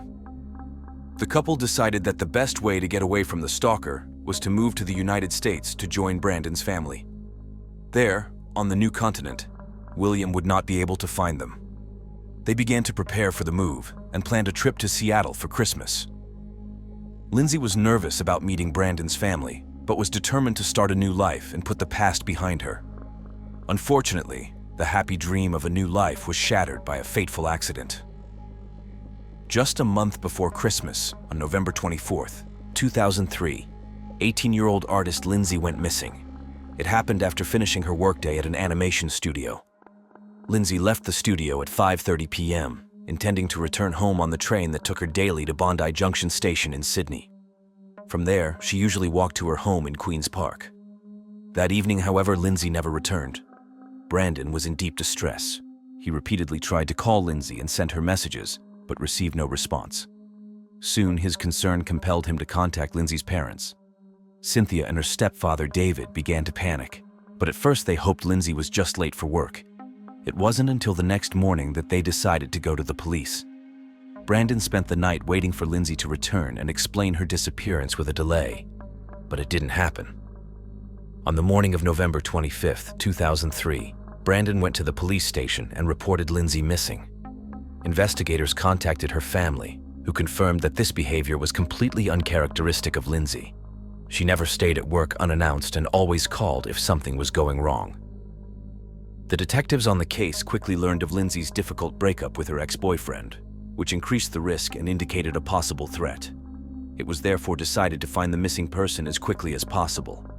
The police reached out to the public through the media in an attempt to publicize the case and find witnesses. Lindsay's family also went on television appealing for help and started calling all her friends, co-workers, and acquaintances. One of the first people they contacted was her ex-boyfriend, William Matheson.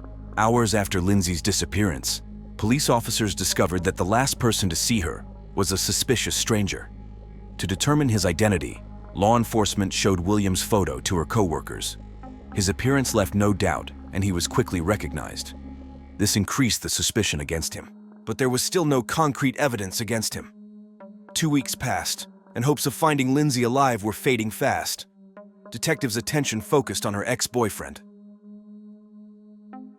On December 7th, 2003, William happened to come to the attention of the police when a patrol was looking for a vagrant on a local report. Will was apprehended, and a search of his backpack found a suspicious array of items.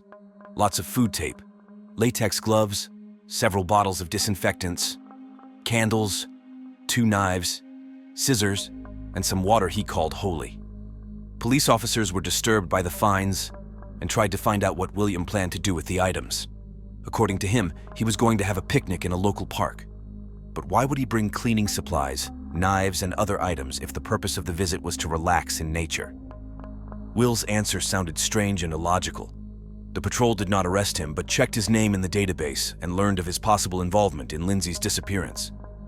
It was decided to follow him, assuming that he might have been holding the girl hostage and thus give them a chance of finding her. However, William sensed that he was being followed and returned home, leaving the police with no new clues. There was no information about the missing Lindsay for nearly 7 weeks until the police station received an alarming call on January 10, 2004, from a maintenance technician at an apartment building on Queen's Park Road. Residents of the complex complained of a terrible odor coming from the basement, and the technician was called in to inspect it. However, he encountered a difficulty. The door was blocked from the inside. After overcoming the obstruction, he squeezed through the narrow opening and found that the door was pinned by a mattress, and the basement itself was full of trash and quite cluttered. Assuming that some animal may have died in the basement, the technician began an inspection. He removed a considerable amount of trash until he came across a large gym bag in the corner. The bag was very heavy and the zipper was jammed. The technician cut it open with a knife, and a human arm fell out onto the floor. Inside were badly decomposed remains that emitted a horrible odor. The technician immediately called the police. Officers arrived and determined that it was the body of a woman with obvious signs of a violent death. She had been bagged and dumped in the basement among the trash. Detectives who investigated the scene had little doubt that it was the missing Lindsay, as the clothing on the body matched the clothes the girl was wearing on the day she disappeared. However, the condition of the remains required further identification. Dental records confirmed that the body found was that of an 18-year-old artist, and her parents recognized their daughter's clothing. On the day of Lindsay's disappearance, she had a black backpack containing a cell phone and a pair of spare shoes for work. After the crime, those items went missing. All the facts pointed to Will Matheson. He was the last person to see Lindsay alive and had a motive. However, hard evidence was needed to arrest and charge him. By then, it was revealed that the prime suspect was being treated in a psychiatric hospital. He had been diagnosed with schizophrenic spectrum disorder with obsessive suicidal thoughts, making it difficult for him to communicate with the police and complicating the investigation. Investigators focused on gathering evidence that could link Will to the crime. The main object of interest was the gym bag in which the body was found. If it could be proven that William Matheson owned this bag or purchased it specifically to cover up the crime, it could be important evidence in a court of law. Detectives began working on this aspect of the case. They determined that such a bag was rare and was only sold in one store in the city. This model was unique because it was brought in for test sale. This made it easier to find information about the purchase. It turned out that the bag was bought by a certain young man on November 22, 2003 at about 1:30 p.m., paying in cash. However, the lack of CCTV cameras in the store made further investigation difficult. Detectives requested footage from nearby cameras and discovered that a young man, who looked very similar to William, had moved towards the store a few minutes before purchasing the bag. However, the camera did not capture him leaving the store with the purchase. He may have exited and headed in a different direction to avoid being caught in the frame. This could indicate that he was trying to evade the cameras to avoid being caught for his crime. Fortunately, help came from Will's parents. His father remembered that his son came home with that very bag on November 22nd. This allowed investigators to obtain a search warrant and conduct a sweep of the suspect's home. During the search, police focused on Will's bedroom, where they found several disturbing pieces of evidence. Among them were Lindsay's diary and a stack of newspaper clippings about the missing girl that Will had collected as macabre trophies. Such collections are common among criminals. The most frightening find were the tape recordings in which Will spoke of Lindsay in the past tense, clearly indicating that he knew of her death before it was known to others. This, unfortunately, he also informed Lindsay's sister. In addition, a song recorded sometime after Lindsay's disappearance was found on Will's cell phone. Although the lyrics did not contain names, they clearly hinted at the commission of a crime. After 2 months in a psychiatric hospital, Will was released, and investigators finally had a chance to interview him and answer questions that plagued everyone in the county, including the victim's family and fiancé. In the end, a jury found William guilty of premeditated murder of Lindsay on June 15, 2004, a talented and inspiring artist whose life was tragically cut short. He was sentenced to 27 years in prison with the possibility of parole after 18 years. After 19 years behind bars, William was released on parole. This moment came as a real blow to Lindsay's family and everyone who knew her. Although the court ruled that his parole petition was worthy of consideration, fears about his possible threat to the public remained unquenchable. William will face strict supervision until 2029, total supervision, psychiatric treatment, and regular checkups. But will these measures really protect society from possible danger? Will someone who has already broken lives once and left deep wounds be able to be a part of society again? Or will his dark sides come to the surface again? The questions remain open, and fear of the future continues to plague those who were close to the victim, leaving them in a state of constant anxiety. The consequences of combat can haunt a person for the rest of his life, and psychological help not provided in time turns invisible wounds into deadly threats. Zachary Bowen was one of those who returned from the war, but could not get back to himself. It seemed he had already lost everything: his career, his family, his own future. But when the screams disappear in a quiet French Quarter apartment, a silence erupts that hides something far more sinister. The police officers who entered the apartment a few weeks after the incident had no idea that what awaited them there was not just a crime scene, but a nightmare they would remember for the rest of their lives. There were pots and pans in the kitchen, and there was no smell of decomposition. But the scariest part was the diary, which revealed all the horrors of Zach's last days turning into something unimaginably dangerous. Sometimes silence can be scarier than screams, and salvation for some becomes doom for others.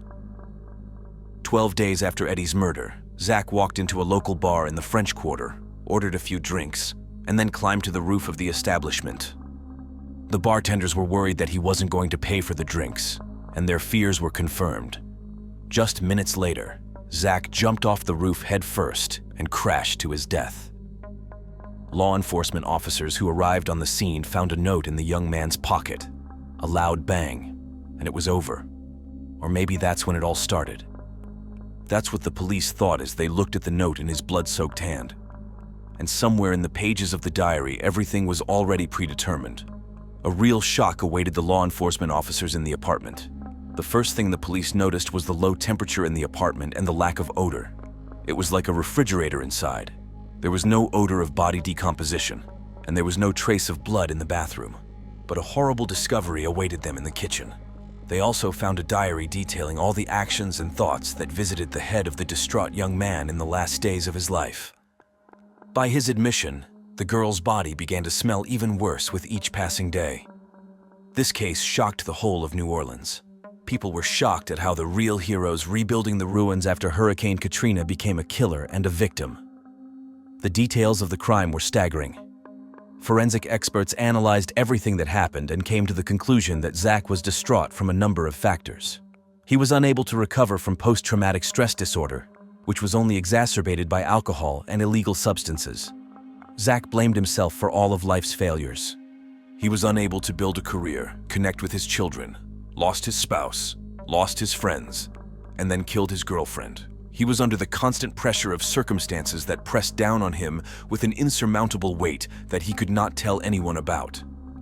Zach Bowen was a vivid illustration of how devastating events experienced in war can be. It proves once again how important it is to give support and seek help from professionals. Perhaps if the hero of the story had received such help, the story of the couple who miraculously survived Hurricane Katrina would have ended very differently. Residents of neighboring apartments witnessed paranormal phenomena. They reported hearing voices and seeing images near the scene. At one point, they even organized tours of the place. In that diary, Zach wrote how Addie tried to kick him out of the apartment, how an argument started that turned into a fight. He detailed how humiliating her words sounded. Eventually, he lost control of himself. At that point, Zach was using a lot of heavy substances and appeared to be in an altered state of consciousness. In his diary, he also described his feelings and admitted that he still felt love for Addie despite her dead body lying on the floor. But the death of Zach Bowens and the discoveries made in his apartment were only the tip of the iceberg. Behind this final act of horror was a long chain of events, mistakes, and unseen wounds that slowly but inevitably led to disaster.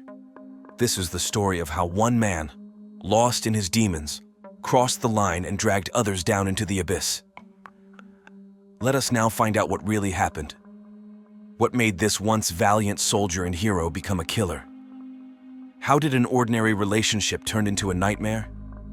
Let's get to know the main characters and step by step reveal the whole horrifying picture of the crime, which became the final point of a ruined life. But before we get to the grim end, let's go back to the beginning, to a time when everything still seemed possible. A time when Zach Bowens was just a man trying to survive, but found himself on a path from which there was no turning back. In 1995, Zachary Bowen went on a little road trip across the United States with his father. Zach was a young, confident, and charming young man. This trip was an important moment for him, because it introduced him to a place that would change his life forever: New Orleans, Louisiana. When their trip took them to this colorful city, Zach instantly fell in love with its atmosphere. The pulsating energy, the music, the nightlife, it all captivated him. However, his father soon decided to move on, continuing their itinerary. But Zachary stayed behind. It was as if the city was calling him, offering more than just another point in the journey. And Zach decided to start a new life right here. Without much thought, he found a job at a local bar and quickly settled into the city. One day, in the dim light of the neon lights, he met Lana, a dancer from Texas. Lana was 10 years older than him, but her free-spirited nature and cheerfulness made her close to him. They instantly felt a mutual affection, and soon their relationship was growing as fast as the city itself. However, the romance that seemed so simple and easy soon became complicated. Lana became pregnant. At the time, Zach was only 18 years old, and Lana was 28. Her torn between love and fear of the future, mixed with the age difference, made her consider ending the relationship. She wasn't sure if young Zach was ready for such a major change. However, Zach surprised her. Not only was he not scared of fatherhood, but he showed unexpected maturity. He was ready to take on the responsibility of a future family. This decision influenced Lana, and despite her inner doubts, she gave their relationship a chance. Nevertheless, the age difference continued to worry her. She realized that Zach's youth could eventually become a barrier for him in building a family. Zach, for his part, sacrificed his education plans for his family. He dreamed of becoming an English teacher, but chose a different road, the road of love and responsibility. Soon they were married, and life promised to be full of both challenges and joyful moments. But no one could have predicted how difficult and dark it would become. After a while, Lana became pregnant again, and their family had 2 children to provide for. The young father urgently needed money and a more stable, high-paying job. However, it was difficult to find a suitable position in New Orleans, especially without a college degree. The boy had only a high school diploma. Feeling the pressure of rising costs, he decided to join the army. He was soon deployed to Iraq. The Iraqi reality was radically different from the familiar family life Zach had left behind in New Orleans. Where once there was the warmth and comfort of home, there was now danger and fear of death lurking around every corner. The fighting and the loss of friends he had befriended in the service had left a deep imprint on his soul. Zachary wanted more and more to return home, where his sick wife was waiting for him. Lana had been diagnosed with hepatitis C. For the sake of it, he began deliberately failing health and fitness tests. The plan worked, and he was sent home, but with one serious loss: he lost all his military benefits. The return to civilian life proved equally devastating. Serious psychological trauma haunted him, though Zach never complained and rarely talked about his experiences in Iraq. Any talk on the subject drove him into a deep melancholy. Lana noticed that he had become cold and distant, as if his former feelings for her and the children had completely disappeared. She tried to reconnect with her husband, but her efforts were in vain. Over time, Lana realized that the marriage was broken and made the decision to part ways with Zach. Lana later admitted that she no longer saw him as the man she once married. She had no idea what a heavy burden Zach was carrying on his shoulders. At the age of 27, he was a free man, a former military man who had survived the war but was broken by its horrors. Lana gained custody of the children, and Zach returned to his old life, taking a job at a bar in the French Quarter of New Orleans. Zach quickly became popular with the bar's patrons, especially the women. Charismatic and charming, he masterfully mixed cocktails and easily found a common language with others. His attractiveness and ability to flirt attracted attention, and many considered him not only smart, but also a charming man. In the same bar, he met a colleague, Adriana Hall, whom everyone called Eddie. Unlike him, Eddie was a different kind of person. She belonged to a movement close to the ideology of hippies, and was independent, creative, and a little mysterious. At first, Eddie did not take Zach seriously, not considering him a person with whom she could find a common language. However, his persistence and attention soon broke down her defenses. Zach was determined to win her favor, and despite their initial differences, they began to bond. Addie, who worked as a bartender, gradually began to respond to his advances. A few weeks before Hurricane Katrina hit the Louisiana coast, their relationship took a new level. However, during this period, Zach had his own secrets, which he was in no hurry to reveal to his new lover. She didn't know that he had a wife and 2 children. Addie found out about it already when the hurricane was coming to the coast, and it made her resentful. To make matters worse, the situation was exacerbated when Lana, Zach's ex-wife, showed up on the horizon and turned to him for help. Because of the disaster, all the institutions of the city closed down, and Lana, left alone with 2 small children, found herself in a difficult situation. With no job and no car, she saw no other option but to turn to Zach for help at this critical time. Addie was filled with anxiety when she learned that Zach was going to visit his ex-wife. Even though it involved his children, she was overcome with dread. She feared that he might return to Lana, and then their relationship would be jeopardized. Tensions mounted, and soon there was a serious conflict between them. In the end, Zach decided to stay with Eddie, which, of course, made Lana furious. The couple stayed in Zach's apartment, located in the heart of New Orleans' French Quarter. They resolutely refused to leave their walls, despite the authorities' instructions for mandatory evacuation, confident that they could withstand the onslaught of the elements. However, they did not realize the true extent of the devastation the hurricane would bring. For the first few days, they closely followed the news on television, tracking the cyclone's progress, until a sudden power outage left them in the dark. When Hurricane Katrina hit the coast, Zach and Eddie realized the power and devastation of the storm. It was the strongest hurricane in U.S. history, with wind gusts up to 124 miles per hour that swept away everything in its path. They took shelter in their apartment, hearing the deadly wind howling outside their window, relying on the protection of their thin walls. Fortunately, their apartment remained unharmed. When the storm subsided, it left behind apocalyptic chaos. About 80% of the city was flooded. Occasional screams and even gunshots rang through the streets. Lana, Zach's ex-wife, tried to contact him, worried about his fate, but it was impossible to find out about his condition. Nevertheless, Zach and Eddie survived. Much of the historic French Quarter remained intact, except for fallen trees and scattered debris. Their apartment miraculously survived the powerful winds, an event they took as a symbol of the resilience of their relationship. After the storm, their feelings only grew stronger, despite the ordeal. Zach and Eddie were active in helping other survivors. They cleaned up fallen trees, cooked food, and gave it to the needy on the street. They even threw impromptu parties to cheer themselves up during this difficult time. Thanks to their efforts, a close-knit group of survivors formed around them who began to see Zach and Eddie as their guides. The lovers perceived everything that was happening as a romantic adventure, continuing to build their love in the ruins of New Orleans, not realizing how fleeting happiness can be. With the lack of communication, the extent of the devastation was so severe that it took a long time for government services to gather information on survivors and reach those remaining in the city. For some time, these people were left to fend for themselves, which only increased mutual support and unity in a crisis situation.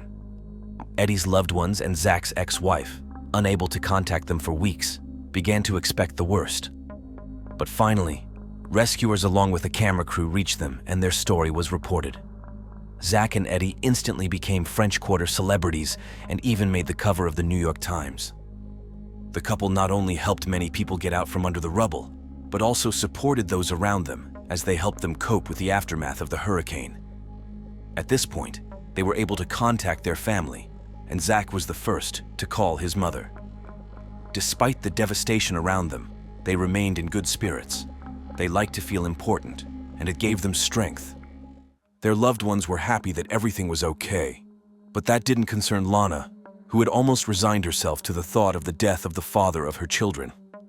After all the worries, the couple remained living in New Orleans, enjoying their popularity and carefree life. Almost a month passed, but Lana never heard from her ex-husband. Suddenly, she came across a magazine cover where Zach was peacefully barbecuing with his new girlfriend. This sent her into a storm of emotions, anger, and despair, because while she was worried about them, Zach was enjoying life. At that moment, Lana was out of work and destitute, and her perception of Zach's actions became a personal affront. It was shocking that her ex-spouse could behave in such a carefree manner. In the meantime, the city began to regain its former shape. The power and communications were back on, and Lana was finally able to contact Zach. They arranged to meet at the bar where he worked. Zach, Eddie, and Lana attended the meeting. A woman, feeling bossy, reprimanded them like teenagers, insisting that Zach had an obligation to help her and the children, demanding financial support. Addie felt jealousy fill her heart as she watched Zach's ex-wife try to take control of the situation. From that moment on, their perfect world began to crumble. The once heroic and colorful couple began to lose popularity, sinking into ordinary life, where their contribution to the rebuilding of the city was quickly forgotten. Problems began to pile up, and the couple became addicted to alcohol and illegal substances. This had started while they were still rebuilding, but was now the only way to cope. Zach continued to send money to his children, but it wasn't enough, not for rent, food, or bills. Amidst the mounting problems, Zach and Eddie's relationship began to disintegrate, and their future became uncertain. Zach found himself in a difficult situation. His income was barely enough to support himself and his children, and to maintain his relationship with Eddie. Financial difficulties were exacerbated by the pressures of the effects of brain injury, depression, and post-traumatic stress disorder, PTSD, he had suffered while serving in the military. One of the hardest memories for Zach was the death of an Iraqi family he had managed to befriend. When the insurgents learned of his help to them, they massacred the family members, including a child. This tragic event haunted Zach, and he could not rid himself of the guilt he felt, believing himself to be the cause of their deaths. Despite his deep depression, Zach never sought help from professionals, preferring to hide his pain behind the mask of a cheerful person. Only those closest to him, including Addie, knew about his inner demons, but even she didn't fully realize the seriousness of his condition. Instead of seeking support, Zach tried to drown his worries in alcohol and prohibition, which only aggravated his suffering. All of these events were putting a tremendous amount of stress on him, especially against the backdrop of Addie's growing popularity. She continued to work as a bartender, and the attention from the customers only made Zach more jealous. Gradually, his aggression became more frequent. He began to take it out on Addie, accusing her of flirting with the men who came into the bar. Addie tried to justify herself by claiming that her friendliness helped her earn good tips. In fact, she had used this tactic from the beginning, because friendly employees always get more. Before the hurricane, Zach hadn't been so anxious, but now, amidst all the other problems, his reaction to what was happening had become more acute. Addie was convinced that his substance use was making him aggressive and angry. Zach was increasingly turning to hard substances, and under their influence his behavior became unpredictable when combined with alcohol. Addie was also facing her own psychological problems. She suffered from bipolar disorder, and her irregular use of medication was causing her outbursts of anger and uncontrollable rage, which only exacerbated the conflicts in their couple. Zach, feeling increasingly lost and angry, began spending nights out of the house, perhaps to purposely arouse Addie's jealousy. She understood his intentions and threatened to break up. Eventually, the tension between them led to an argument that ended in a physical confrontation. Zach hit Addie for the first time. The next day, Zach bought a ticket to Washington and told his friends that he had broken up with Eddie and was going to start a new life in another state. However, he didn't tell his girlfriend anything. In the morning, she found a note on her pillow in which Zach wrote that he was leaving town for good. That same day, Eddie's co-workers noticed bruises on her body. She admitted that they were the aftermath of a conflict with Zach before his escape. Despite everything, she didn't hold a grudge against him, though she looked depressed about the breakup. However, their story was far from over. Within a week, Zach began complaining to his friends about his strong desire to return to New Orleans to Addie. He realized how much he loved her, and the couple often chatted on the phone. Both admitted that they couldn't live apart. A few weeks later, Zach returned to New Orleans, but it didn't change their lifestyle. They started abusing alcohol and illegal substances again, and the aggression in their relationship only increased. In groups of friends, they provoked fights, which caused those around them to avoid them. No one wanted to deal with their inappropriate behavior. Zach and Eddie were having more and more fights, which were getting more and more violent. On weekends, they would show up with broken faces and bruises. At work, Eddie began to be reprimanded because she looked haggard, as if she was suffering from alcoholism. Many people witnessed their conflicts when they would say terrible words to each other, but the next morning they would find themselves together again. Over time, no one paid attention to their threats anymore. Their relationship was like a roller coaster. The conflicts became more and more frequent and annoyed the neighbors. One night, Addie kicked Zach out of the apartment. He banged on the door for hours, demanding to be let back in, and the tenants, tired of the noise, called the police. Although Zach calmed down, it didn't improve their relationship. The couple was on the verge of breaking up, and Zach decided to move out again. By that point, he was doing well. He was working hard at the bar, getting good tips, and even managed to put a down payment on a small studio apartment near the French Quarter. However, Eddie spoiled his plans by going to the police and accusing Zach of domestic abuse. As a result, his new landlord refused to give him a place to live. Meanwhile, Addie put all of his belongings out the door. She decided to finally destroy him by accusing him of being a bad father and a loser. This really pissed Zach off, And then the irreparable happened. The ex-military man stormed into the apartment and started choking Addie. He couldn't stop until she stopped showing signs of life. His mind was filled with dark thoughts, including suicide and escape. Instead, he pulled out the dead girl's diary and began to write down some sort of account of what had happened. A few days passed, and employers became concerned when they noticed Zach and Eddie's absence from work. Friends and neighbors noticed that their apartment had become too quiet. The shouting and fighting had stopped. Neighbors tried to call them, but to no avail.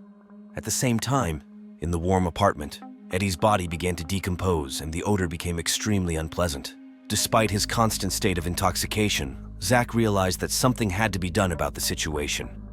He turned on the air conditioner at maximum power to lower the temperature in the apartment and put Eddie's body in a tub of cold water to slow down the decomposition process.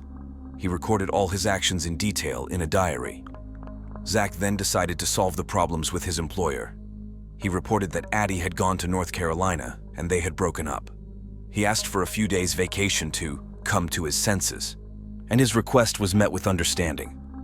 In the days that followed, Zach repeatedly met with friends and acquaintances, but everyone noticed that he was looking worse and worse. He stopped shaving and taking care of himself, blaming his condition on the difficult feelings he had experienced after his breakup with Addie. Although he continued to claim that she had gone to North Carolina, several people began to suspect that something was wrong. However, no one went to the police, as everyone knew that Addie was a free-spirited and rebellious nature. Disappearing without warning was quite in her nature, although some people were still surprised, because Addie loved this city very much. In the days that followed, Zach was immersed in the world of alcohol and illicit drugs. He used substances uncontrollably and had indiscriminate sex with various women. In one of his intoxicants, he called Lana, offering to meet and have fun like in the old days. Lana immediately realized that her ex-husband was depressed and refused to meet. She tried to find out if Addie had really gone to North Carolina, but Zach insisted. That conversation was the last conversation after which he disappeared from the lives of everyone who cared about him. Soon, Zach began to suffer from severe psychosis. He self-mutilated and burned himself, one for every year of his life. He turned 28 years old, and at that age, he was on the edge of a precipice. The young man stopped answering his cell phone and did not show up for work for weeks. Even though his vacation was long over, Lana and his mother were worried sick about him. No information about Zach was forthcoming, and everyone was expecting the worst. One day, Zach finally responded to Lana's text message, saying that he was going to spend the evening at the club. He took a large bag of illegal substances with him and headed to the strip club, where he seemed to be enjoying life again, partying with the dancers and drinking alcohol until the wee hours of the morning. When he returned home, however, he was once again faced with reality. Eddie's body was still waiting for him in the apartment. According to his diary entries, during this period, Zach was sinking deeper and deeper into madness. He spray-painted the walls of his apartment, writing lists of his failures. In his mind, he had failed in every aspect of his life.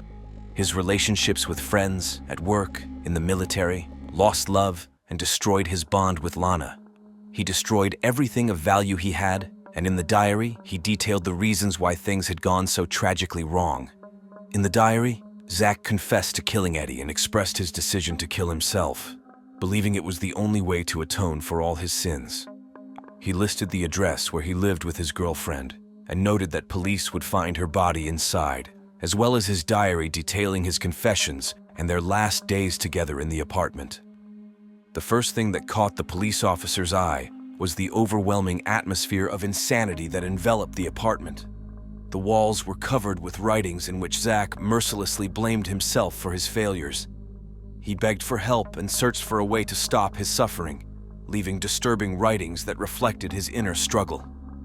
Of course, no one could hear these silent cries for help. The inside of the apartment was very cold. There was no odor of decomposing bodies, and there was no trace of blood in the bathroom. But in the kitchen, a horrible discovery awaited the police. In large pots, they found cooked parts of Eddie's body. One pot contained a human thigh, another a hairless head that had apparently been boiled for a long time because the skin had peeled away from the skull. All the pans contained different parts of Eddie's body, cut apart and cooked by the killer. the torso of the murdered woman was found in a large black garbage bag in the refrigerator. According to Zach's admission from the diary, the girl's body began to smell worse by the day, so he decided to split it up and cook it so the flesh would stop rotting. According to detectives, there was no evidence that the perpetrator ate his victim. Rather, he was trying to solve the decomposition problem in this unusual way. The detectives who discovered the gruesome scene admitted that it was forever imprinted on their minds and was the most horrifying memory they had in all their years of service.